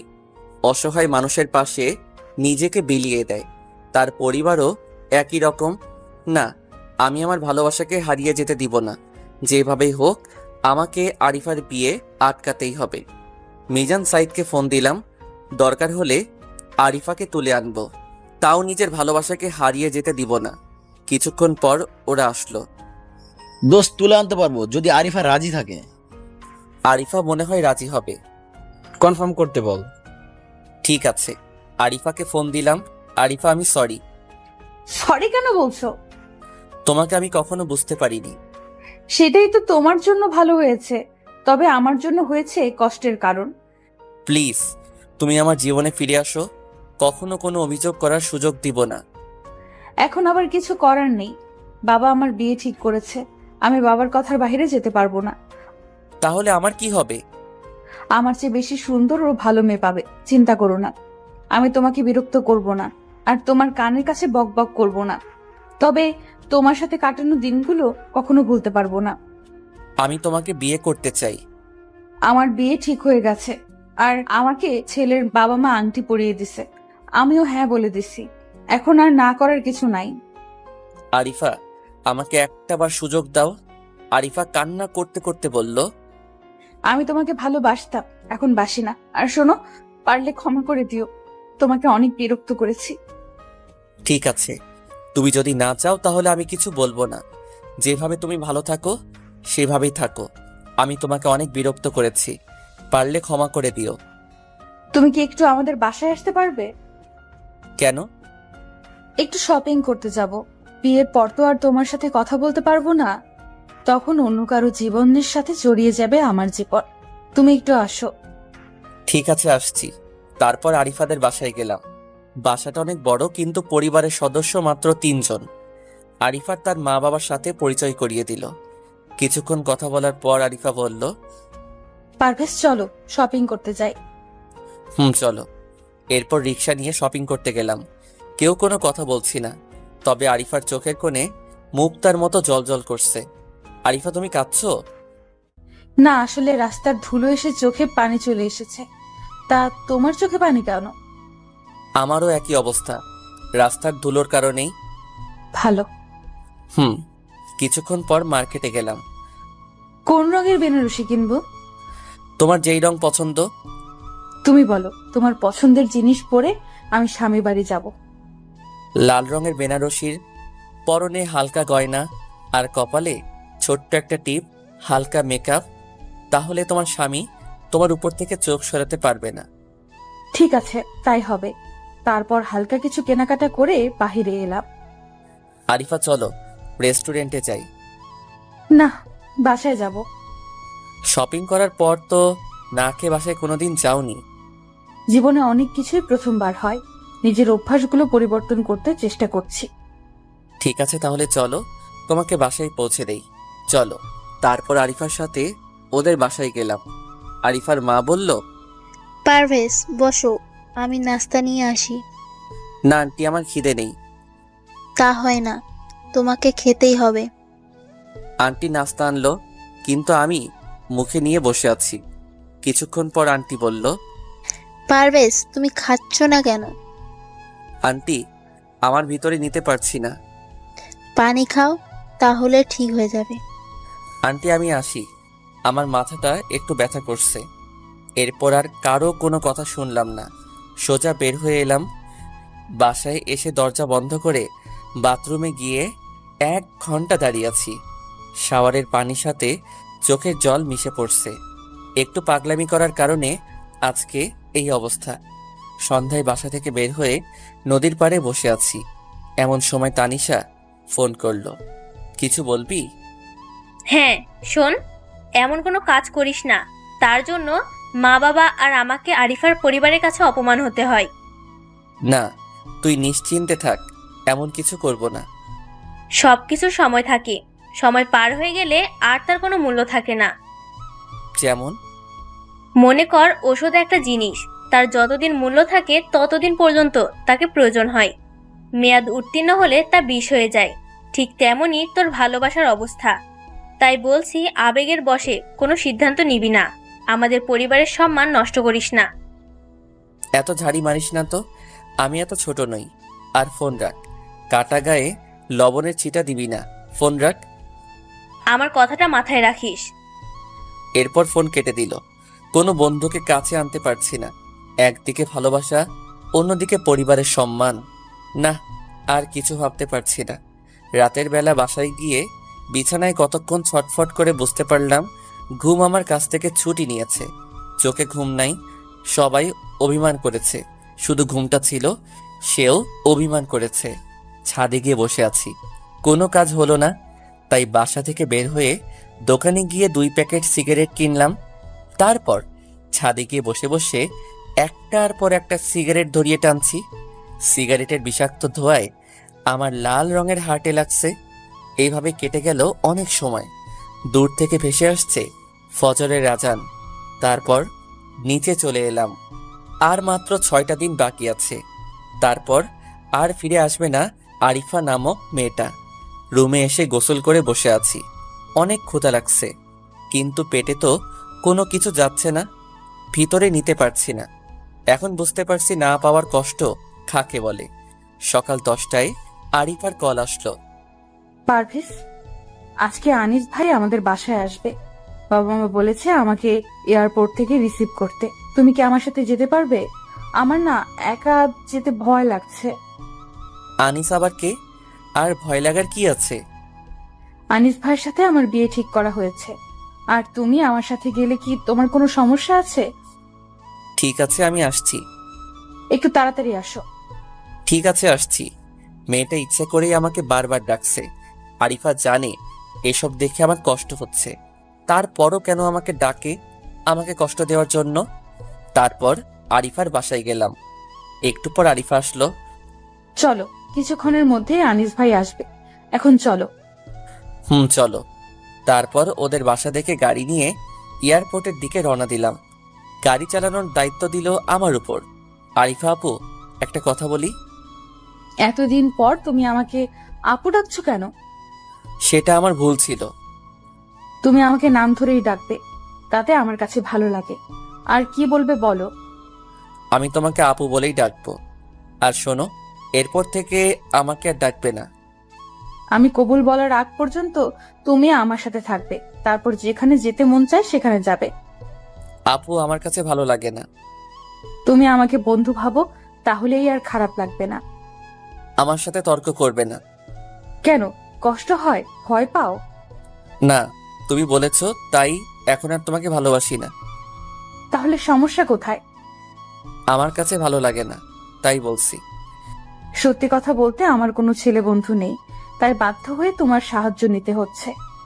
কিছুক্ষণ পর তো তোমার জীবন চলার বন্ধুকে পেয়ে যাবে, তো আর নতুন করে বন্ধুর কোনো প্রয়োজন হবে না। আমি বিয়ের আগ পর্যন্ত তোমাকে পাশে চাই। কথা বলতে বলতে এয়ারপোর্টে চলে গেলাম। কিছুক্ষণ পর একটা ছেলে আসলো। আনিস ভাই, কেমন আছেন? ভালো, তুমি কেমন আছো? অনেক ভালো আছি। দাঁড়াও, আমার সাথে আমার ছোট বোন এসেছে, একটু অপেক্ষা করো, তারপর যাব। আনিস ভাই, ও পারভেজ। High, hello. কেমন আছেন? অনেক ভালো আছি। মন চাইছে খুশির চোটে বিয়ার খাই। আরে ভাই, আপনি তো আমার মনের কথা বলে দিছেন।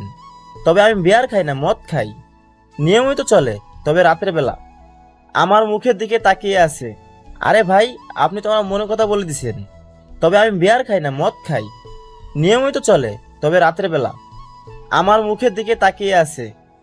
এখানে তো মদ পাবেন না, কারণ আপনার হবু শ্বশুর তা অ্যালাউ করবে না। কোনো ব্যাপার না, আমি বাহির থেকে খেয়ে আসবো। আপনি মাথায় হাত দিয়ে বলে, আপনি মদ কবে থেকে খান? কয়েক বছর ধরে। আরে আরিফা, এটা কোনো সমস্যা না। ঘরে সুন্দরী বউ থাকলে কোনো পুরুষ মদ খায় না। আরে ভাই, আপনারা এই কথাটা সিরিয়াসলি নিচ্ছেন কেন? আমি তো মজা করছিলাম। ও তাহলে ঠিক আছে, চলেন। দাঁড়াও, আফিফা আসুক। একটু পরে একটা মেয়ে আসলো। কিছুক্ষণ কথা বলার পর লক্ষ্য করলাম মেয়েটা আগুনের মতো সুন্দরী। যদি দুইটা ডানা লাগানো যেত তাহলে পরি বলে চালিয়ে দেওয়া যেত। আরিফা আর আনিস পিছনে বসলো, আফিফা আমার সাথে বসলো। আমি নিজের মতো করে গাড়ি চালিয়ে যাচ্ছি। পারভেজ, আপনি কি করেন? তেমন কিছু না, পড়ালেখা করছি। তারপর কি করবেন? বাবার ব্যবসা সামলাবো, না হয় নিজের একটা প্রতিষ্ঠান তৈরি করব। আরিফা, তোমার কি মন খারাপ? পারভেজ, তুমি ভালো করে গাড়ি চালাও। ড্রাইভ করার সময় কথা বলতে হয় না। আনিস গিয়ে আরিফার হাত ধরতে যাবে, এমন সময় আরিফা হাত ছাড়িয়ে বলে, আনিস ভাই, বিয়ের আগে কোনোভাবেই আমাকে স্পর্শ করার চেষ্টা করবেন না। সমস্যা কোথায়? আমরা তো কিছুদিন পরে বিয়ে করছি। বিয়ের পর দেখা যাবে। বিয়ের আগে আমার সাথে এত কথা বলার চেষ্টা করবেন না। তুমি কি বিয়েটা পরিবারের চাপে করছো? আমি এখনই বিয়ে করার চিন্তা করিনি। আমি চেয়েছিলাম পড়ালেখা শেষ করে নিজের পায়ে দাঁড়াতে। আরিফা, আমার কি টাকার অভাব? না, তোমার যদি কিছু করার ইচ্ছে থাকে তাহলে তুমি আমার অফিস দেখাশোনা করতে পারো।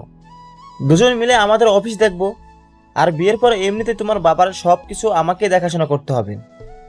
আপনি একটু চুপ করবেন দয়া করে? ঠিক আছে, একদম চুপ করলাম। এমন সময় আফিফা আমার হাত ধরতে চাইছে। বারে বারে বিষয়টা আরিফা খেয়াল করছে। পারভেজ, গাড়ি থামাও। কেন? আমি বলছি গাড়ি থামাতে। তারপর গাড়ি থামালাম। আফিফা, তুমি পিছনে এসে তোমার ভাইয়ের সাথে বসো। আরিফা আপু, তুমি পিছনে বসো প্লিজ, আমি এইখানে বসি। পারভেজ, তুমি পেছনে আসো, আমি গাড়ি ড্রাইভ করি। আপু, তুমি এমন করছো কেন? একদম চুপ, তুমি পিছনে আসো। তারপর আরিফা আমার সাথে বসলো আর আফিফা ওর ভাইয়ের সাথে। এতক্ষণে ঘটনা দেখে বেচারা আনিস ভাইয়ের মুখের সব হাসি উদাও হয়ে গেছে। তারপর বাসায় নামিয়ে দিয়ে আমি চলে আসি। নিজেকে অনেক হালকা লাগছে। এখন আরিফার সাথে থাকলে অনেক ভালো লাগে। তারপর বাসার দিকে রওনা দিলাম। বাসায় এসে বসে আছি। না, নিজেকে যেভাবেই হোক সামলিয়ে নিতে হবে। বিকেলে একা একা বসে আছি, এমন সময় সাইদ আসলো। কিরে, একা একা বসে আছিস কেন? তো কাকে নিয়ে বসে থাকবো? এখনই হেরে গেলি? নিজের সময় পেছিয়ে গেলি, অন্যের সময় তো ঠিকই এগিয়ে যাস। আরিফা আমাকে পাগলের মতো ভালোবাসে, কিন্তু কিছু করতে পারছে না। তাই আমরা দুজন নীরব হয়ে গেছি রে। বিয়ে ঠিক হয়েছে, কিন্তু বিয়ে তো হয়নি। পাগলামো করে লাভ কি? আরিফা যদি আসতো তাহলে না হয় পরিবারের কাছে গিয়ে বললাম কোনো কিছু একটা করতে। দোস্ত, আমি বলি কি, তুই বরং লাস্ট একটা চেষ্টা কর। কি চেষ্টা? তুই বরং কয়েকদিনের জন্য হারিয়ে যা। মোবাইল ফোন বন্ধ করে রাখ, বাসার সাথে যোগাযোগ বন্ধ করে দে। তাহলে কি হবে? তোর বাসার সবাই আরিফার মা বাবাকে বুঝিয়ে শুনিয়ে রাজি করাবে। 7 আপকে মাতাল হতে বলছিস? এছাড়া কোনো উপায় নেই। না থাকলে নাই, পরিবারের সাথে ব্ল্যাকমেইল করতে পারবো না। তোর ইচ্ছা, নিজের কষ্টটা চেপে ধরে রেখে দে। প্রতি মাসে কষ্টের যে সুদ আসবে তা দিয়ে জীবন চালাবি। সাইদ পরিবারের মান সম্মান আমার জন্য নষ্ট হওয়ার চেয়ে আমি মরে যাব। সাইদ আমার দিকে তাকিয়ে আছে। দেখতে পেলাম ওর চোখের কোণে হালকা পানি আসছে। কিরে সাইদ, কাঁদছিস কেন? তুই অন্যের ভালোবাসার জন্য কত অভিনয় করতে পারিস, আর নিজের বেলায় এত কঠিন হিসাব করতে পারিস? এইসব কথা বাদ দে। এমন সময় আরিফা ফোন করলো। পারভেজ, তুমি কোথায়? এই তো বন্ধুদের সাথে আড্ডা দিচ্ছি।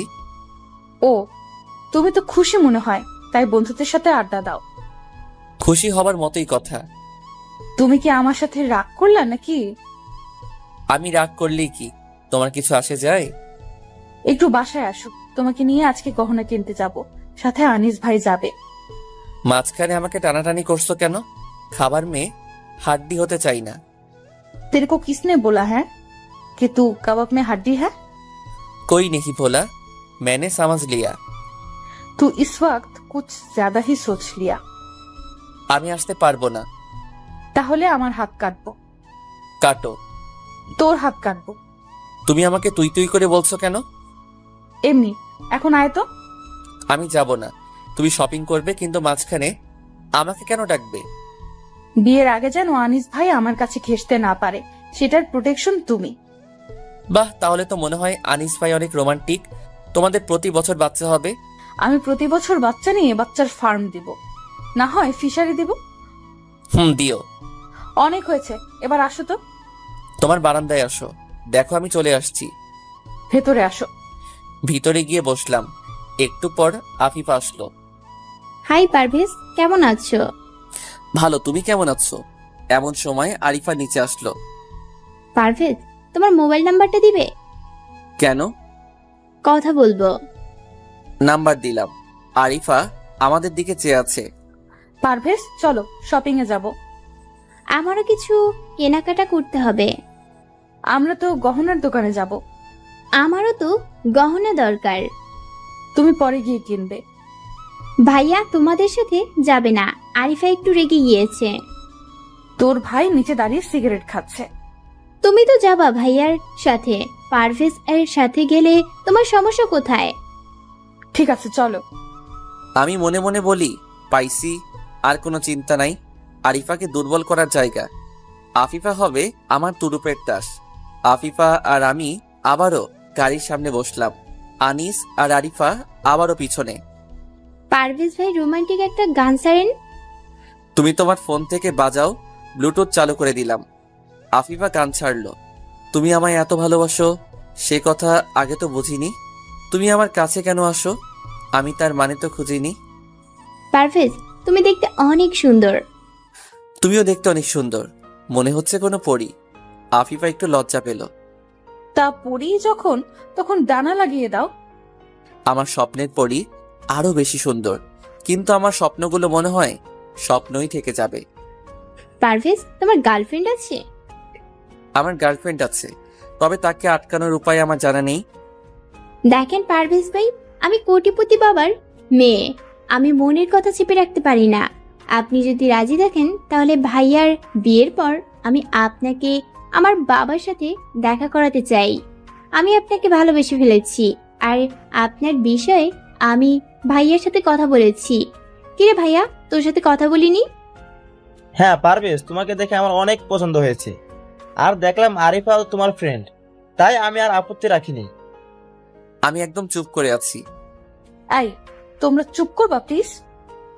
আনিস ভাই, গাড়িটা আপনি চালান, আমি পিছনে বসি। তোমার কি কোনো সমস্যা হচ্ছে? হ্যাঁ, একটু মাথাটা ধরেছে। কখন থেকে তোমার মাথা ব্যথা করছে? এই তো কিছুক্ষণ। তারপর পিছনে গিয়ে বসলাম। তোমার মাথা টিপে দেই? দরকার নেই। এরপর দেখলাম আমরা শপিং মলে এসে গেছি। তোমরা ভিতরে যাও, আমি গাড়িতেই থাকি। তুমি আমার সাথে চলো। না, তুমি যাও। আমার কথার কোনো মূল্য নাই তোমার কাছে। ঠিক আছে চলো। এরপর ভিতরে গেলাম। আরিফা, আমি পছন্দ করে দেই, তুমি নাও। হয়েছে ভাই, আপনি পছন্দ করে দিলে কাজ শেষ। আমি আর পারভেজ মিলে পছন্দ করি, আপনি আপনার বোনের জন্য কিনেন। আমার কোনো মূল্য নাই তোমার কাছে, তাহলে আমাকে কেন বিয়ে করছো? বিয়ের আগ পর্যন্ত আমি কি খাবো, কোথায় যাব, তা একান্তই আমার ব্যক্তিগত ব্যাপার। আমার ব্যক্তিগত বিষয় নিয়ে মাথা ঘামানোর প্রয়োজন নেই। আরে বাবু, তোমাকে শুরু থেকেই দেখছি তুমি আমাদের সাথে অদ্ভুত আচরণ করছো। তোমার সমস্যা কি? তোমার যদি আমাকে বিয়ে করতে কোনো আপত্তি থাকে তাহলে বলতে পারো। শুনুন, আমি কিভাবে চলি, কিভাবে চলতে আমার ভালো লাগে, তা আমিই ঠিক করব। এখানে ঝগড়া করার কি আছে? আনিস ভাই, আপনি আরিফার জন্য আলাদাভাবে গহনা কিনেন, বিয়ের পর তা উপহার দিবেন। একদম ঠিক বলছেন পারভেজ, এই জন্য আপনাকে প্রথম দেখাতেই ভালোবেসে ফেলেছি। আসিফা, তোমাকে একটা মাইক এনে দে। তুমি তা পুরো শহরের মানুষকে বলো যে তুমি পারভেজকে ভালোবাসো। কথা বন্ধ করো, এখন চলো, যার যার পছন্দ মতো কিনো।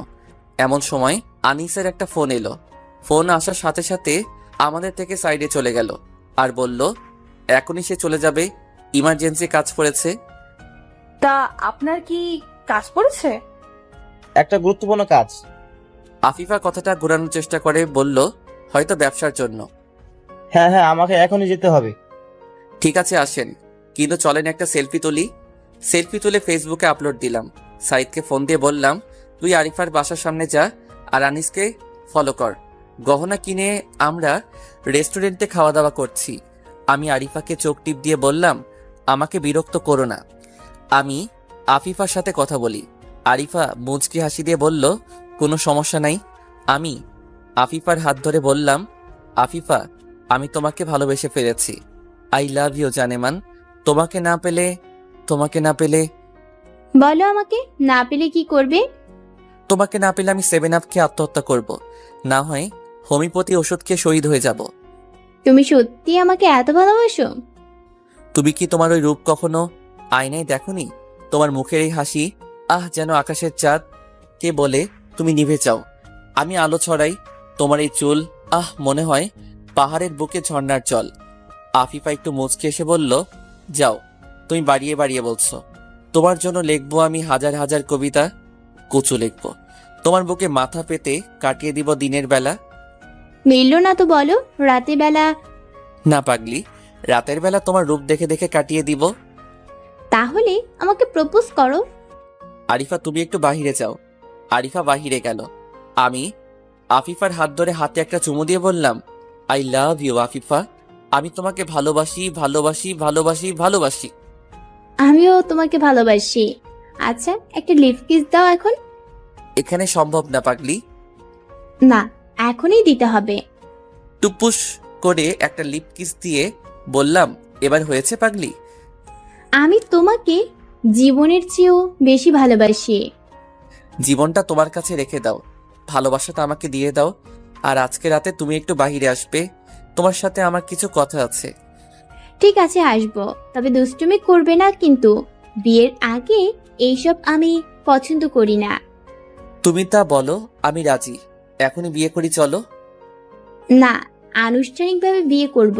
অবশ্য বিয়ের আগে তুমি হালকা বোনাস পাবে। ঠিক আছে, তুমি আমাকে ভালোবাসো না, তা পরিষ্কার করে বললেই পারতে। এত ঘুরিয়ে ফিরিয়ে বলার কি আছে? রাগ করো না, আরিফা আপু যদি জানতে পারে তাহলে তোমার সাথে রাগ করবে।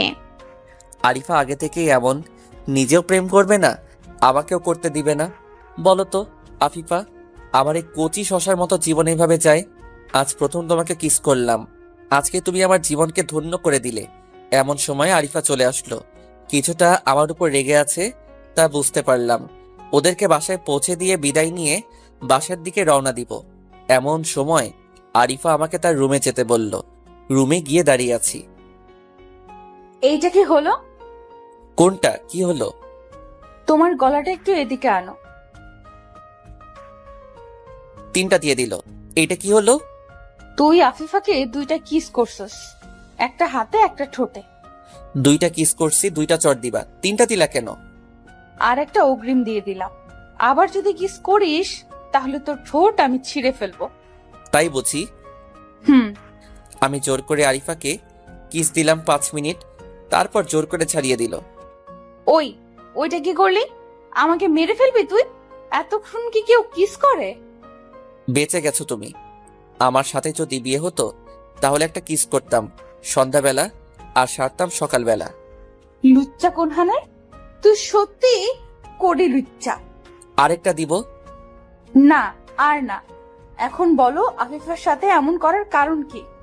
তোমার হবু বরের গার্লফ্রেন্ড আছে, না হয় বউ আছে, 2টার থেকে একটা। তুমি কেমন করে বুঝলা?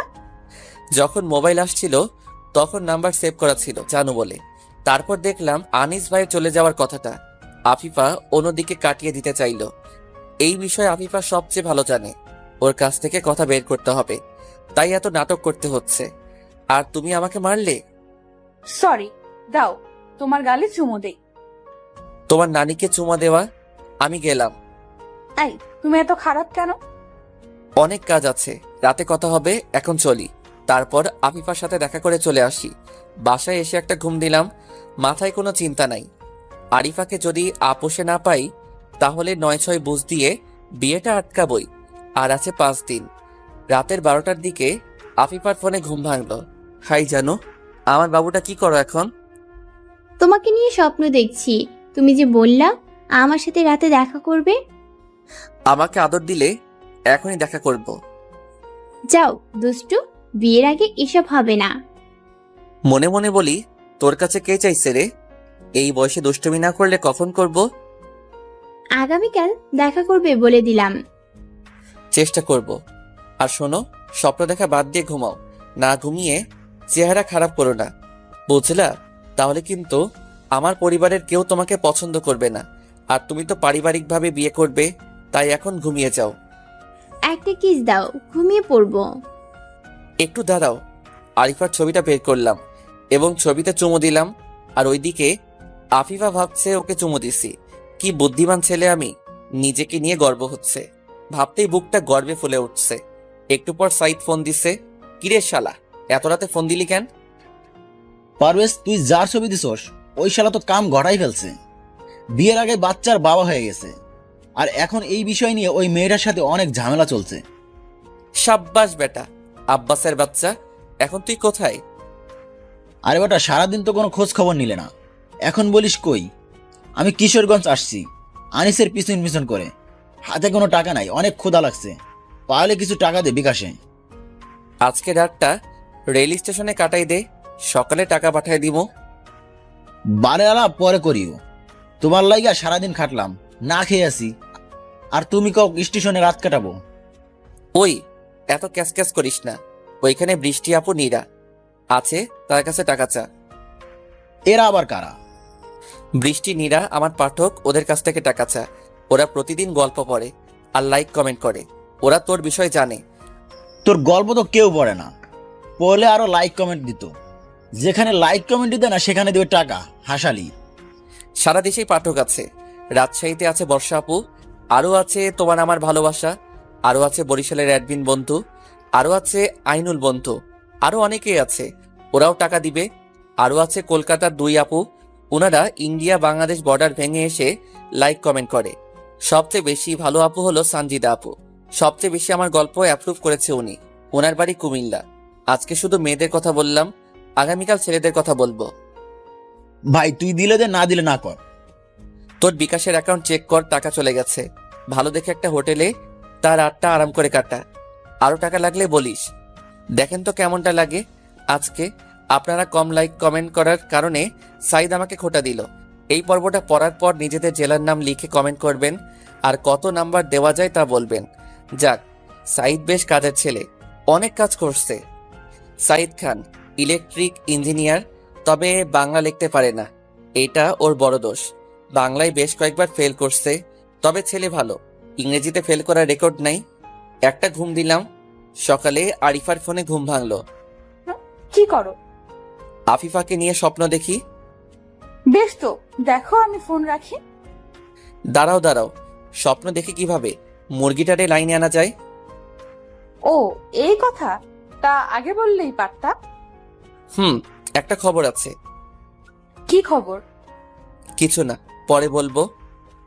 আমি তোমাকে আগে না করেছিলাম, কিন্তু তোমাকে আফিফার পাশে দেখে বুঝতে পারলাম যে আমি তোমার পাশে কাউকে সহ্য করতে পারবো না।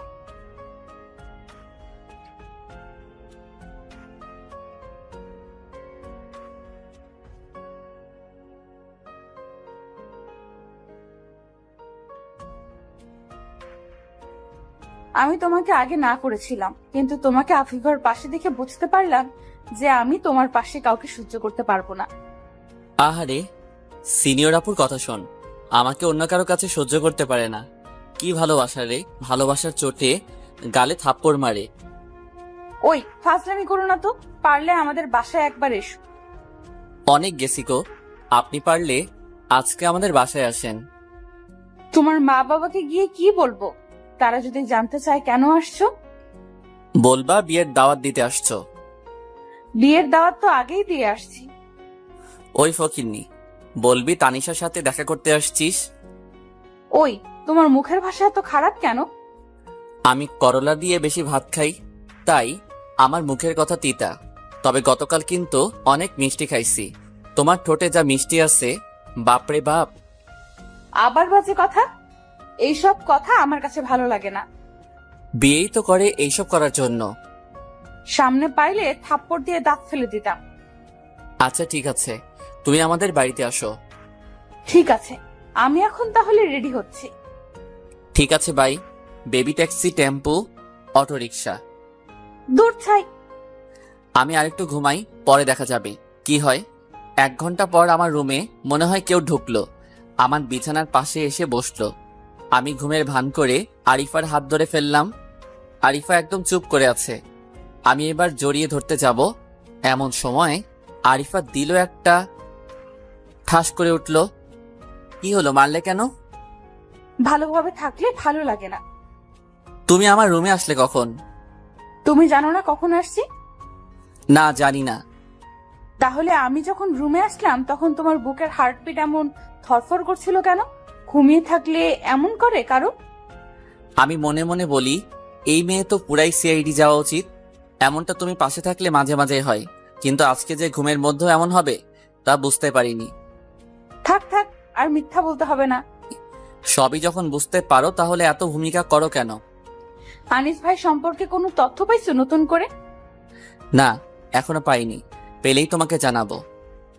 আর কিন্তু বেশি সময় নাই, খোঁজ খবর নাও। যদি শেষমেশ আনিস ভাইকে বিয়ে করতে হয় তাহলে বাসর ঘরে আমার লাশ ঢুকবে। এত চিন্তা করো না, তোমার বিয়ের দিন সবকিছু সামলিয়ে নিব। সত্যি ও ভালো প্রমাণ ছাড়া আনিস ভাইয়ের বিষয়ে কিছু বলা যাবে না। এমন সময় আফিফার ফোন এলো। Hi baby, how are you? Hello, আমি ভালো আছি, তুমি কেমন আছো? আজকে কিন্তু দুজন মিলে একসাথে লাঞ্চ করব। ঠিক আছে। একটা কিস দাও এখন। এখন না, পরে দিব। এখনই দিবা? ঠিক আছে, দিচ্ছি। মোবাইলটা হাতে নিয়ে আরিফার সামনে দাঁড়িয়ে আরিফার গালে একটা চুমু দিলাম, আর ওইদিকে আফিফা ভাবছে ওকে চুমু দিছি। ফোন কেটে দিয়ে আবার আরিফার দিকে তাকালাম, আবার একটা মারছে। এইটা আবার কেন? এইসব চলছে তাহলে? এইটা তো মোবাইলে ছিল। রাখ তোর মোবাইল। তুই যদি স্বপ্নে অন্য কোনো মেয়েকে কিস করিস তাহলে তোর খবর আছে। এইটা তো নাটক করছি। নাটকের নাম করে মেয়েদেরকে চুমু খাওয়া? ব্যাস, অনেক বলে ফেলছো। এই টর্চার আমার উপর আর করবে না, আমার কাছে ভালো লাগে না। তাহলে নিজেকে একটু ভালো করে ফেলো, তাহলে মারের জায়গায় কিস করব। দরকার নাই তোমার কিসের। আহারে বাবুটা আমার রাগ করে, এই বলে একটা চুমু দিল। তাহলে কি নিয়ে যেন কথা বলছিলাম? ও, চিন্তা করো না, সবকিছু সামলিয়ে নিব। ওরে বাটপার, কিস পাওয়ার জন্য এত নাটক? আরিফা, আনিস ভাইয়ের বাসা কোথায়? ঢাকায়। কিশোরগঞ্জ কি কোনো আত্মীয় বাড়ি আছে? তেমন কেউ নেই, তবে আনিস ভাইয়ের একটা বান্ধবী আছে। সে আনিস ভাইয়ের সাথে বিদেশে পড়াশোনা করেছে এক সময়। তা এক সময় তাদের মাঝে ভালো বন্ধুত্ব ছিল মনে হয়। এখন কি হয়েছে? এখন মনে হয় কোনো যোগাযোগ নেই। ও, তোমাকে অনেক ধন্যবাদ, তুমি বাসায় যাও। আমি তো তোমাকে নিয়ে একটু বাহিরে যাব বলে ভেবেছিলাম। ঘুরে বেড়ানোর অনেক সময় পাবে। আপাতত আমার কিছু কাজ আছে, তা করতে হবে। তোমাকে নিয়ে পরে ঘুরতে যাব ইনশাল্লাহ। তোমার আবার কিসের কাজ? তুমি বুঝবে না। আসিফার সাথে দেখা করবে নাকি? দেখা করব, তবে বেশিক্ষণ থাকতে পারবো না, এক জায়গায় যেতে হবে। তুমি কি আমার থেকে কিছু লুকাচ্ছ? তুমি একটু ঠান্ডা হও, আমাকে একটু সময় দাও, রাতে তোমার সাথে দেখা করব। প্রমিস করছো তো? হ্যাঁ, প্রমিস করছি। তারপর আমি বাসা থেকে বের হয়ে আফিফাকে ফোন দিলাম। কই তুমি? বাসায় কোনো প্রয়োজন আছে? আজকে তোমাকে একটা জায়গায় নিয়ে যাব, এখন তুমি আসো। ঠিক আছে, আমি আসছি। তুমি হাইওয়ের পাশে অপেক্ষা করো। ঠিক আছে, বেশি সময় নষ্ট করবে না। তুমি ঠিক আছো? তারপর আধা ঘন্টা পর আসলো। এত দেরি করলে কেন? রেডি হতে আর রাস্তায় যে সময়টুকু গেছে সেই সময়টুকুই লেগেছে, সেজন্য আমি সরি। ঠিক আছে, আর কখনো দেরি করবে না। আর কখনো দেরি করব না, কথা দিলাম। এবার একটু হাসো তো। আচ্ছা, তুমি কি তোমার ভাইয়ের মতো আনরোমান্টিক নাকি রোমান্টিক? আমি তো রোমান্টিক, ভাইয়াও রোমান্টিক মানুষ। সারা জীবন সিঙ্গেল থেকে এখন বিয়ে করেছে, এটাকে রোমান্টিক বলে? আরে তুমি জানো না, ভাইয়ের গার্লফ্রেন্ড আছে। আমার সাথে মিথ্যা বলো। আরিফার সাথে তোমার ভাইয়ের বিয়ে, আর বলছো গার্লফ্রেন্ড আছে। মজা করো আমার সাথে? আফিফা কিছুটা গুছিয়ে নিয়ে বলে। আমি অত কিছু বলতে পারবো না। ও ঠিক আছে, কোনো সমস্যা নেই, আমি এখন আসি। এই তো এখন এলাম, আর এক্ষুনি চলে যাবে? তুমি এখন বললে তুমি এত কিছু বলতে পারবে না, তাই চলে যাচ্ছি। আমার বাবুটা রাগ করতে পারে? আচ্ছা বলো, কি জানতে চাও? আনিস ভাইয়া ওই দিন চলে গেল কেন? আর তার গার্লফ্রেন্ড আছে, তাহলে আরিফাকে বিয়ে করার কি দরকার আছে? আসলে ভাইয়া দেশের বাইরে থাকার সময় একটা মেয়ের সাথে প্রেম করত। ও সেই মেয়েটা ওই দিন ফোন দিয়েছিল, তাই চলে গেছে। আমি আফিফার হাত ধরে আমার বুকের উপর রেখে বললাম, জান আমার ভালোবাসার কসম লাগে, তুমি তোমার ভাইয়ের ঘটনাটা বলো, মিথ্যা বললে কিন্তু আমি মরে যাব। আফিফা কান্না করতে শুরু করলো। কি হলো, তুমি কান্নাকাটি করছো কেন? তুমি ভালোবাসার কসম দিলে, এখন আমি তোমাকে মিথ্যা বলতে পারবো না। এমনটা কেন করলে? তুমি কি আমার সাথে মিথ্যা বলছো কখনো? না। আমার জান, আমার কলিজার টুকরা, বলো না তোমাকে ভালোবাসি। তোমার পরিবারের সদস্যদের বিষয়ে কিছু না জানলে কি হবে? ভাইয়া বিদেশে একটা মেয়েকে ভালোবেসে ফেলেছিল, তারা বিয়েও করেছে, কিন্তু মেয়েটাকে আমাদের পরিবারের কেউ মেনে নিতে পারবে না, কারণ মেয়েটা মুসলিম না। তোমাদের পরিবারের আর কে জানে যে তোমার ভাই বিয়ে করেছে? আর কেউ জানে না, শুধু আমি জানি। ছাদে একদিন কথা বলার সময় আমার কাছে ধরা খেয়েছিল, তারপর সব ঘটনা আমার কাছে বলে। এই বিয়েতে ভাইয়ার তেমন ইচ্ছে নেই। তাহলে যদি কোনোভাবে এই বিয়েটা আটকে দিতে পারি, তাহলে কি তোমার ভাইয়ের কোনো আপত্তি আছে? কিন্তু বাবা মাকে কিভাবে মানাবে?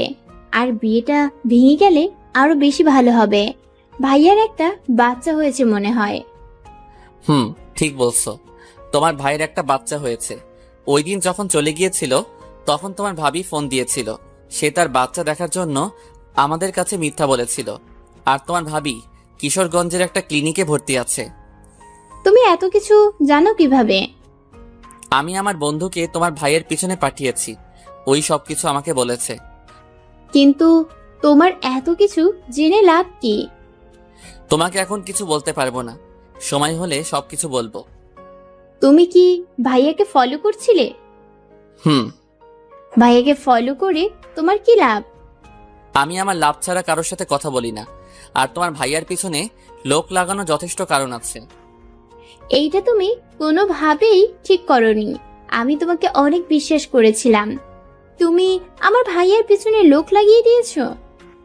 একটা মেয়ে তার পরিবার ছেড়ে সারা জীবনের জন্য চলে যাবে একটা ছেলের কাছে। সেই ছেলেটা যদি বিবাহিত হয় বা অন্য কাউকে ভালোবাসে, শুধুমাত্র ফ্যামিলির কথা চিন্তা করে বিয়ে করে, তাহলে যেই মেয়েটা সেই ছেলেটাকে বিয়ে করে, সেই মেয়েটার জীবনটা নষ্ট হয়ে যাবে। আর আরিফা আমার খুব কাছের মানুষ, আমি চাই না ও কোনোভাবে কষ্ট পাক। তোমার কথা শুনে মনে হচ্ছে তুমি আমাকে না, আরিফাকে ভালোবাসো। তুমি ঠিক বলেছ, আসলে আমি আরিফাকে পাগলের মতো ভালোবাসি, কিন্তু বিয়েটা ভাঙার জন্য কোনো উপায় খুঁজে পাচ্ছিলাম না।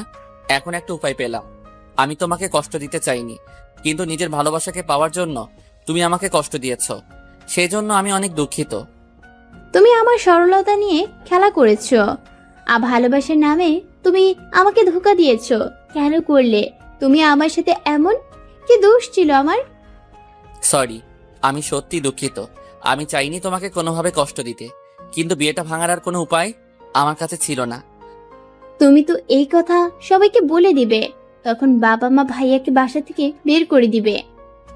তোমাদের পরিবারের কোনো ক্ষতি হোক তা আমি কখনো করব না। তুমি আরিফাকে ভালোবাসো, আরিফা কি তোমাকে ভালোবাসে? অনেক ভালোবাসে, কিন্তু পরিবারের দিকে তাকিয়ে নিজের ভালোবাসাকে পাথর চাপা দিয়েছে। ঠিক আছে, যেহেতু তোমাকে পেলাম না, তোমার ভালোবাসা পাবার সব কিছু করব। আমি তোমাকে ভুল বুঝেছিলাম, আমাকে ক্ষমা করে দিও। নিজের ভালোবাসা পাবার জন্য তোমার সাথে মিথ্যা নাটক করেছি। তার জন্য অবশ্য তোমাকে অনেক বড় একটা দাম দিতে হবে। কি দাম দিতে হবে তার জন্য? যেই পর্যন্ত ভাইয়া আর ভাবিকে বাবা মা না মানবে, ততক্ষণ তুমি আরিফা আপুকে বিয়ে করতে পারবে না। যদি তোমার মা বাবা আনিস ভাইয়ের বিয়ে না মেনে নেয়, তাহলে তো সারা জীবন অবিবাহিত হয়ে থাকতে হবে। তাতে আমার কি? আমার সাথে নাটক করছো তো এর সাজা ভোগ করতেই হবে। আর শোনো, আজ থেকে তুমি আমার বন্ধু, তবে বিয়ের আগ পর্যন্ত। আরিফা আপুর সাথে বিয়ে হলে তখন তোমাকে দুলাভাই ডাকবো। ঠিক আছে, তবে তুমি আমাকে সাহায্য করবে। তোমার যখন আমাকে প্রয়োজন হবে তখন বলবে। তবে হ্যাঁ, আমি তোমাকে প্রথম দেখাতেই ভালোবেসে ফেলেছিলাম। সরি, আর বলো না, আমি নিজেকে ক্ষমা করতে পারবো না। আরে শালি দুলাভাইয়ের মাঝে এমন হয়। তাহলে তুমি কি আমার সাথে এখন কিশোরগঞ্জ যেতে পারবে? কিশোরগঞ্জ এখন গেলে কি হবে? তোমার ভাইয়া আর তোমার ভাবিকে ফিরিয়ে আনবো, আর তোমার ভাইয়ার সন্তানকেও। যদি বাসায় কোনো কিছু হয় তাহলে কিন্তু এর দায়ভার আমি নিতে পারবো না। তুমি এত চিন্তা করো না, তো আমি সবকিছু সামলিয়ে নিব। তারপর আরিফাকে ফোন দিলাম। আরিফা, একটু হাইওয়ের মোড়ে আসো। কেন, কি হয়েছে? যা বলছি তাই করো। বাবা মা তো আমাকে নিয়ে বিয়ের শপিং করতে যাবার জন্য বলছে। তুমি আসবে কি আসবে না? বাবা মাকে কি বলবো? বলো, আনিস ভাই অ্যাক্সিডেন্ট করেছে। ঠিক আছে, কিন্তু যদি বাবা মা আমার সাথে আসতে চায় তাহলে কি করব? যা, তোর আসতে হবে না, তুই বিয়ে কর। আর আমি আফিফাকে নিয়ে কাজী অফিসে গেলাম। ওই হারামি, আমি আসতেছি। আর শোন, আফিফার দিকে খারাপ নজরে তাকাবি না। তুই আনিস ভাইরে বিয়ে করবি, আর আমি কি মাইয়ারে মাইয়ারে তুই অপরাধী গান শুনবো? দেখ, উল্টাপাল্টা কিছু করলে আমি আত্মহত্যা করব বলে দিলাম। তাহলে তাড়াতাড়ি আসো। আর শোনো, কিছু টাকা নিয়ে এসো, আমার কাছে তেমন টাকা নেই। গার্লফ্রেন্ডের টাকার উপর এত নজর কেন? তুই আমার গার্লফ্রেন্ড না, আমার বড় আপুর বান্ধবী। আমি বের হয়ে গেছি, আর 10 মিনিট লাগবে বড়জোর। ঠিক আছে, আসো। ভাবছি একটু মজা করা যাক। আরিফাকে আসতে দেখে আমি আফিফার হাত ধরে কথা বলছি। আফিফাকে বললাম, আরিফা কাছে আসলে পা ধরে সালাম করব। দুজন দেখি কি করে। আরিফা দূর থেকে দেখে আগুন হয়ে কাছে আসলো। কাছে আসতেই আমি আর আফিফা আরিফাকে সালাম করছি।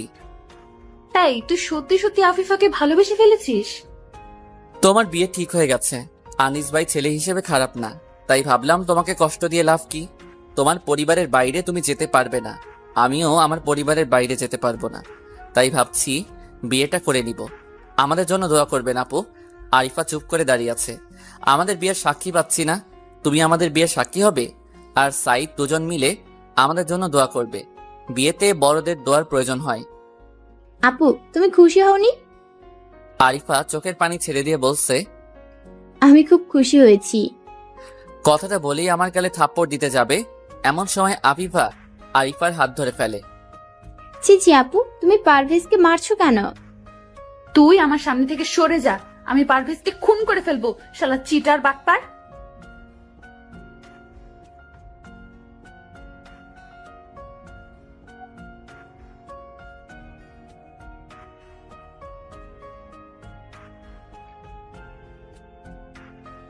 তুই আমার সামনে থেকে সরে যা, আমি পারভেজকে খুন করে ফেলবো, শালা চিটার বাটপার। ছি আপু, বিয়ের আগে নিজের স্বামীকে এসব বলতে নেই। নিজের স্বামী আর কোথায় থাকলো? তুই তো আমার সব স্বপ্ন নষ্ট করে দিলি। আপু, আপনি ঠান্ডা হন। ঠান্ডার মায়েরে বাপ, 1/2 লিটার 7 আপ। তুই হবি আফিফার বাচ্চার বাপ। আমি তোরে কেমনে করি মা? তোমার পারভেজ তোমারই আছে, আমার তোমার সাথে একটু মজা করলাম।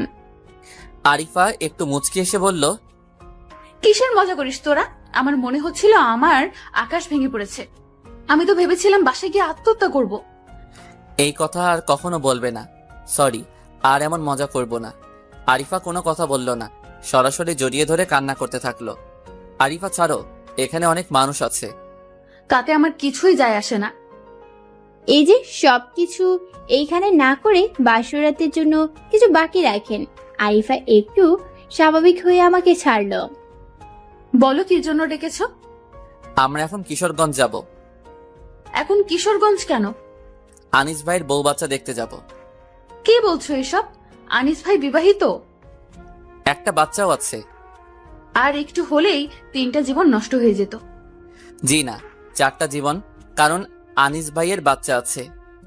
এই কথা আমাকে আগে বলনি কেন? এখন চলো সবাই আগে গিয়ে দেখি আনিস ভাইয়ের কি অবস্থা। রওনা দিলাম।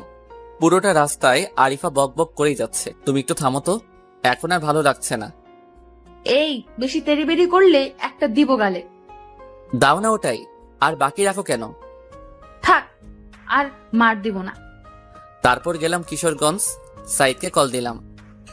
কি রে, খোঁজ খবর নেওয়ার সময় হয়েছে তোর? আমাকে এখানে পাঠিয়ে তো আমার কথা ভুলেই গেলি। দোস্ত, তোকে অনেক ধন্যবাদ। এখন তুই একটু কিশোরগঞ্জ হাসপাতালের সামনে আয়, তোকে অনেক দরকার। আমি, আরিফা আর আফিফা আসছি। এইটা আবার কে? আনিস ভাইয়ের বোন। ও ঠিক আছে, তাহলে আমি আসছি। কিছুক্ষণ পর সাইদ আসলো, তারপর ওকে নিয়ে ক্লিনিকে গেলাম। আমি দরজার সামনে দাঁড়িয়ে বললাম, আনিস ভাই ভিতরে আসবো? আনিস কিছুটা ভয় পেয়ে গেল। তুমি এখানে কেন? আর কিভাবে এলে এখানে? আমি একা আসিনি, পুরো টিম নিয়ে এসেছি। তারপর ভিতরে গেলাম। ভাই তুমি এখানে আসলে কেন? এই তোমরা ভিতরে আসো। তারপর ওরা ভিতরে আসলো। আনিস ভাই পুরাই ভয়ে চুপসে গেছে। আনিস ভাই, ভয় পাওয়ার কিছু নেই, আমরা সবকিছু জানি, আপনি কোনো চিন্তা করবেন না। আরিফা আমি সরি, আসলে আমারও তেমন কোনো চিন্তা ছিল না। এই শালা, তুই আমার হাত ধরতে চাইছিলি কেন? তোর নামে আমি চিটিংবাজি মামলা দিব। দয়া করে আমার সর্বনাশ করবেন না। আমি ওকে টাইট করব, ওর হাত দুটো ভেঙে ফেলবো। আমাকে বিয়ে করে ঘরে তুলতে পারিনি, আমি ওর জন্য নিজের পরিবার ছেড়ে চলে আসলাম, আর আজও আমার শ্বশুর বাড়ি যেতে পারলাম না। ভাবি, আপনি কোনো চিন্তা করবেন না, আমরা আপনাকে নেওয়ার জন্য আসছি। ভাই তোমরা আমারে মারো কাটো যা করো, আমার সংসার ভেঙে দিও না। তাহলে এখনই আমার মা বাবাকে বলেন আপনি বিবাহিত। আর একটু সময় দাও, আমি আর আমাদের পরিবারে যাব না, তোমাদের সামনে কখনো যাব না। তা তো হবে না ভাই, আপনাকে আমাদের সাথে যেতে হবে। কিন্তু আমার স্ত্রীর এমন অবস্থা, কিভাবে যাব? আপনি আর ভাবি অ্যাম্বুলেন্স দিয়ে যাবেন, আমরা আলাদাভাবে যাব। তারপর একটা গাড়ি নিয়ে আনিস ভাই আর ভাবিকে পাঠিয়ে দিলাম, আর আমরা চারজন একসাথে গাড়ি দিয়ে যাচ্ছি। সাইদ, তোকে অনেক ধন্যবাদ, তুই আমার আসলেই কলিজার টুকরা। পাম দেয়া বন্ধ কর। কলেজার টুকরা তো এতদিন খোঁজ খবর নিলে না কেন? ওই শালা, ঘরে কি বউ আছে নাকি তোর? গিয়ে তো দেখবি খালি বিছানা, এত ভাবনিস কে? ভালো করে কথা বল, নইলে এদের সামনেই কেলাবো। ঠিক আছে, খাওয়া দাওয়া শেষ করছিস? যে টাকা দিছো তা দিয়ে হোটেলের ভাড়া দিতেই শেষ। এখন পকেটে মাত্র 20 টাকা আছে। মনে করেছিলাম আজকে বাসায় ফোন দিয়ে টাকা নিব। আমাকে বললি না কেন? দাঁড়া, তোকে বলতে যাবো কেন? আর হোটেলের রিসিপশনের মেয়েটার সাথে বেশ ভালো একটা সম্পর্ক হয়ে গেছে, ওই মেয়েটাকে প্রপোজ করতেই হবে। আহারে কি কষ্ট। পারভেজ, তুমি এত কথা বলো কেন? সাইদ ভাই, আপনার যে মেয়েটাকে ভালো লেগেছে তার নাম কি? দূর মিয়া, তোমরা চুপ করো। আমি ফোন নম্বর আর ফেসবুক অ্যাকাউন্ট সব নিছি, আমাকে শেখাতে হবে না। তোমরা তোমাদেরটা ঠিক করো। আগের বার পারভেজকে বলেছিলাম আমার একটা মেয়ে পছন্দ হয়েছে, তখন গিয়ে মেয়েটাকে বলছে আমি নাকি মেয়েটাকে দেখলে মেরে ফেলবো।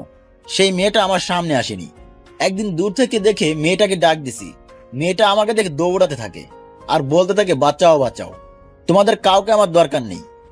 সাইদ, তো রেডিও বন্ধ কর ভাই। পারভেজ ভাই, আপনি আসলেই হিংসুটে।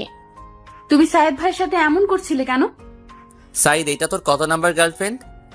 113 নম্বর।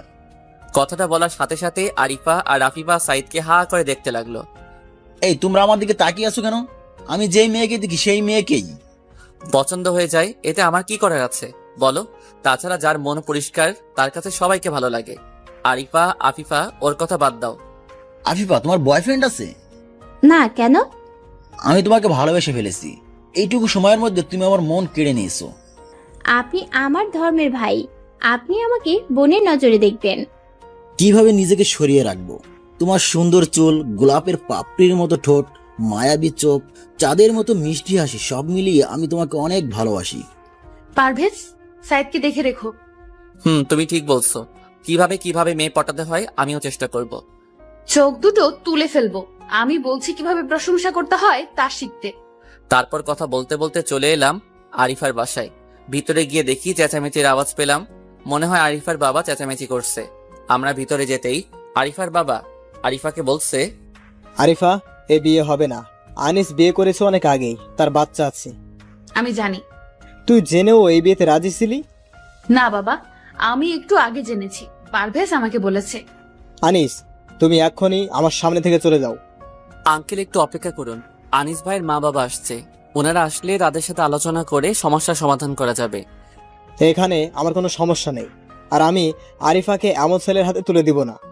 আপনাকে এমন ছেলের হাতে তুলে দিতে বলছি না, আনিস ভাইয়ের যেন কোনো সমস্যা না হয় তা আমরা আলোচনা করে সিদ্ধান্ত নিব। ওনার বাবা মা যেন তার সন্তানকে মেনে নেয়, তার ব্যবস্থা করে দেন। আমি এর বিষয়ে কোনো কথা বলতে চাই না। আঙ্কেল, আপনি যদি আনিস ভাই ও তার পরিবারকে অপমান করেন, তাহলে তো আনিস ভাইয়ের বাবা মা তাকে বাসা থেকে বের করে দিবে। আর আপনি যদি স্বাভাবিকভাবে কথা বলেন, তাহলে তারা কিছুটা মেনে নিবে।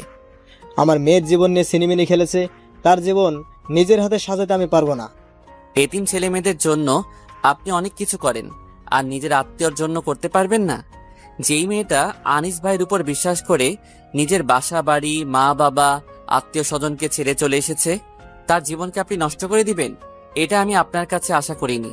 আংটি পরানোর সময় আনিস ভাই আসেনি, তার বাবা মা এসেছিল। তখন আপনার বোঝার প্রয়োজন ছিল। আরিফা, তুই কি বলিস?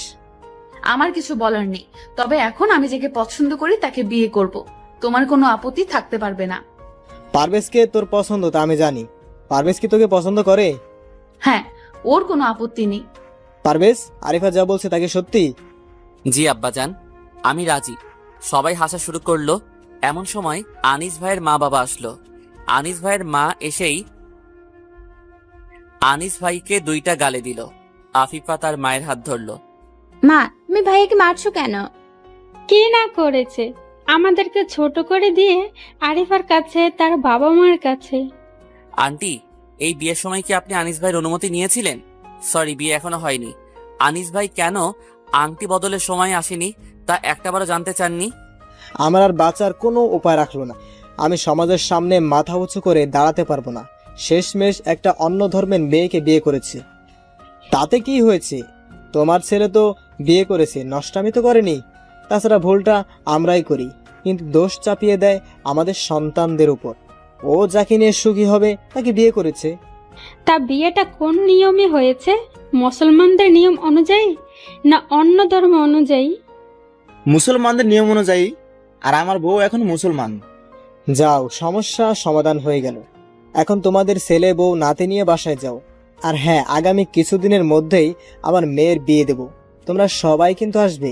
তারপর আর কি, ওনারা চলে গেল। যাবার আগে আফিফা আমাকে ধন্যবাদ দিয়ে গেল।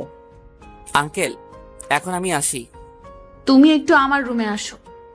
এখন না, বাসায় যেতে হবে। বাসায় কি বউ বাচ্চা রেখে আসছিস? গিয়ে দেখবি বিছানা খালি। আঙ্কেল একটু গলা কাশি দিল। সরি, আমি এখন আসি। দাঁড়াও, আমিও যাব, একসাথে যাব। ভাই, বাসায় যেতে হবে রে। আমার আবার একটু কাজ আছে। বাসায় গিয়ে ফ্রেশ হয়ে আবার আরেকজনের সাথে দেখা করতে হবে। ঠিক আছে। তারপর আমি আরিফার সাথে ওর রুমে গেলাম। আরিফা দরজা লাগিয়ে দিল। দরজা বন্ধ করে দিলে কেন? এমনি, যেন বিরক্ত না করে। কি বলতে চাচ্ছ তুমি? তোমাকে আজকে নিজের করে নিব। জি না আপু, বিয়ের পর হবে। তোমার বিয়ের গুলি মারি আজকেই হবে। বিয়ের আগে তুমি কি চাচ্ছ তা তুমি জানো? অপবিত্র হতে চাচ্ছ, আমার পবিত্র ভালোবাসাকে অপবিত্র করতে চাচ্ছ। তাহলে একটা কিস দিতে দাও। ঠিক আছে, দাও। ওই মিয়া, আপনারা চোখ বন্ধ করেন, আমরা এখন একটু ব্যস্ত। 5 মিনিট পর ছাড়লো। তারপর বাসায় এলাম, মা বাবাকে সবকিছু বললাম। এখনো বিয়ের কোনো প্রয়োজন নেই, পড়ালেখা শেষ করে তারপর দেখা যাবে। আমারও একই মত। আগে পড়ালেখা শেষ কর, তারপর দেখা যাবে। এইটা কোনো কথা হলো? বাসায় তোর বড় বোন আছে, তাকে বিয়ে না দিয়ে তুই নিজেই আগে বিয়ে করতে চাচ্ছিস? আমি আর মা বাবার উপর কোনো কথা বললাম না। ফোন করে আরিফাকে সবকিছু বললাম। ঠিক আছে, কোনো সমস্যা নেই। আমি তোমার জন্য অপেক্ষা করতে পারবো। আমি বাবা মায়ের সাথে কথা বলছি। তোমাকে অনেক ধন্যবাদ। তারপর আর কি, একটা ঘুম দিলাম। সকালবেলা ঘুম ভাঙলো সাইদের ফোনে। কি রে, এত সকালে কল দিলি কেন? ভাই, ঝামেলায় পড়ে গেছি রে। হঠাৎ করে বিয়ে করে ফেলছি। আমি যেন আকাশ থেকে পড়লাম। বুঝলাম না, আবার বল।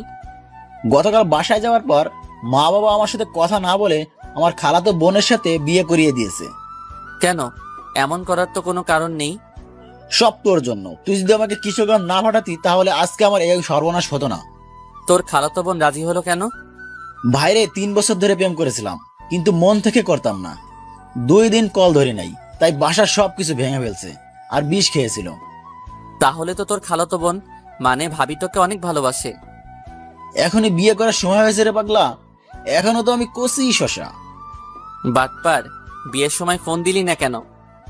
ফোন মা করে নিয়েছিল। ফোন মা কেড়ে নিয়েছিল। আর বিয়ে না করে যদি আফিফাকে বিয়ে করতাম তাহলে বেশি ভালো হতো, কিছু মালবানি পেতাম। বেঁচে গেছিস। সবগুলো মেয়ে যদি তোর বাসায় আসতো তাহলে একটা মিছিলের মতো হতো। তুই একটু আসবি আমাদের বাসায়? ঠিক আছে, আসছি। তারপর সাইদের বাড়িতে গেলাম। কিরে, তোর বউ কোথায়? মায়ের সাথে রান্না করছে। বাহ, তাহলে তো নতুন বউয়ের হাতে রান্না খাওয়া যাবে। আমার জীবনটা কচির ডাব থেকে জোনা নারকেল হয়ে গেল রে। দোস্ত, তোর বউকে ডাকতে দেখি, আমার কাজ আছে। এমন সময় একটা মেয়ে আসলো। আসসালামু আলাইকুম, কেমন আছেন ভাইয়া? ওয়ালাইকুম আসসালাম, ভালো আছি। আপনি কেমন আছেন? পারভেজ তোর ভাবি। আর কবিতা, এই হলো আমার বন্ধু পারভেজ। মাশাআল্লাহ, অনেক সুন্দর বিয়ে করেছিস। হ্যাঁ, আমি ওকে নিয়ে অনেক খুশি। আমার কপাল ভালো, ওকে আমি পেয়েছি। আমার কপাল ভালো, তাই ওকে আমি পেয়েছি। ভাইয়া আপনারা বসুন, আমি খাবার আনছি। কিরে সাইদ, বউয়ের সামনে এত প্রশংসা আর আড়ালে এমন কথা, কারণ কি? আবার যদি বিষ খায় তাহলে তো আমার হাসপাতালে যেতে হবে, তাই সামনে কিছু বলতে পারছি না, হজমও করতেও পারছি না। তুই না ভালোবাসতি, তাহলে এমন করছিস কেন? তুই অনেকগুলো রিলেশন করেছিস, কাকে বিয়ে করবি তাদের থেকে? কার মন ভাঙবি তাদের মধ্যে থেকে? তার চেয়ে অনেক ভালো হয়ে যে তোর বাবা মার পছন্দ আর তোর অনেকগুলো জিএফ এর মধ্যে একজনকে পেলি। মন খারাপ করিস না, খুশি থাক। আমি চলি, পরে আবার দেখা হবে। আমি কি ঠকেছি রে পারভেজ? মোটেও না। তুই সবাইকে ভালোবাসিস, কারো জন্য আজ পর্যন্ত নিজের শরীরের পশম পর্যন্ত ছিঁড়িসনি। তোর জন্য যেই মেয়ে বিষ খেতে পারে সে তোকে জীবনের চেয়েও বেশি ভালোবাসে। তুই অনেক লাকি। ঠিক কি বলেছিস, আজ থেকে কোনো মেয়ের দিকে তাকাবো না। তাহলে এখন আসি? নাস্তা করে যা, পরে আসবো। শোন, আগামী 2 দিন পর আমার বিয়ের বউ ভাত, তুই আসবি। আর আফিফা, তোমরা 2 জন আসবে। তোরা 2 জন আমার প্রথম মেহমান। তোর বাসার সবাইকে আমি দাওয়াত দিব, কোনো চিন্তা করিস না। ঠিক আছে, কোনো সমস্যা নাই, এখন আসি। তারপর বাসায় চলে আসি। খাওয়া দাওয়া শেষ করে কলেজের দিকে রওনা দিলাম। তানিশা তো এখন একাই কলেজে যায়। আমি তো টোটো কোম্পানির ম্যানেজার হয়ে গেছি, তাই নিজেকে কলেজে গেলাম। কলেজে গিয়ে মনটা খারাপ হয়ে গেছে। নাই মিজান, নাই সাইদ, নাই, কি যে করি। এমন সময় রাব্বানী হোসেন হৃদয় আসলো। ঠিক আছে, কোনো সমস্যা নাই, এখন আসি। তারপর বাসায় চলে আসি। খাওয়া দাওয়া শেষ করে কলেজের দিকে রওনা দিলাম। তানিশা তো এখন একাই কলেজে যায়। আমি তো টোটো কোম্পানির ম্যানেজার হয়ে গেছি, তাই নিজেকে কলেজে গেলাম। কলেজে গিয়ে মনটা খারাপ হয়ে গেছে। নাই মিজান, নাই সাইদ, নাই, কি যে করি। এমন সময় রাব্বানী হোসেন হৃদয় আসলো। আমার 1 ক্লাস জুনিয়র। পারভেজ ভাই, একটা সমস্যায় পড়ছি। কি সমস্যা? আমি আপনার 1 ক্লাস জুনিয়রে কলেজে পড়াশোনা করি। আমার কাছে কি চাও? ভাই, আমার এক বন্ধু হাসপাতালে ভর্তি, আপনার ব্যাগটা একটু দরকার। আপনি যদি আমাকে নিয়ে যেতেন বা আপনার ব্যাগটা একটু দিতেন, বা আপনি যেতেন তাহলে আমার অনেক উপকার হইতো। আমার বাসা চিনো? না ভাই। তাহলে আমার বাইক পৌঁছে দিবে কিভাবে? ভাই, একটু গেলে বেশি ভালো হইতো। ঠিক আছে, চলো। তারপর রব্বানী হোসেনকে সাথে নিয়ে হাসপাতালে গেলাম। হাসপাতালে গিয়ে বললাম, আমি এখন আসি। তোমরা না মিয়া? আচ্ছা চলো। তারপর হাসপাতালে ভিতরে যাচ্ছি, এমন সময় পেছন থেকে কেউ একজন আমার কলার ধরে টান দিল। কোন শালারে? পিছনে তাকিয়ে দেখি আফিফা। শালারা দুলাভাই শালিদ বলেন। তুমি এখানে কেন? ভাবিকে সাথে নিয়ে আসছি চেক আপ করানোর জন্য। বাহ, এর মধ্যেই সবাই ভাবিকে নিজের করে নিলে। তা আনিস ভাই কোথায়?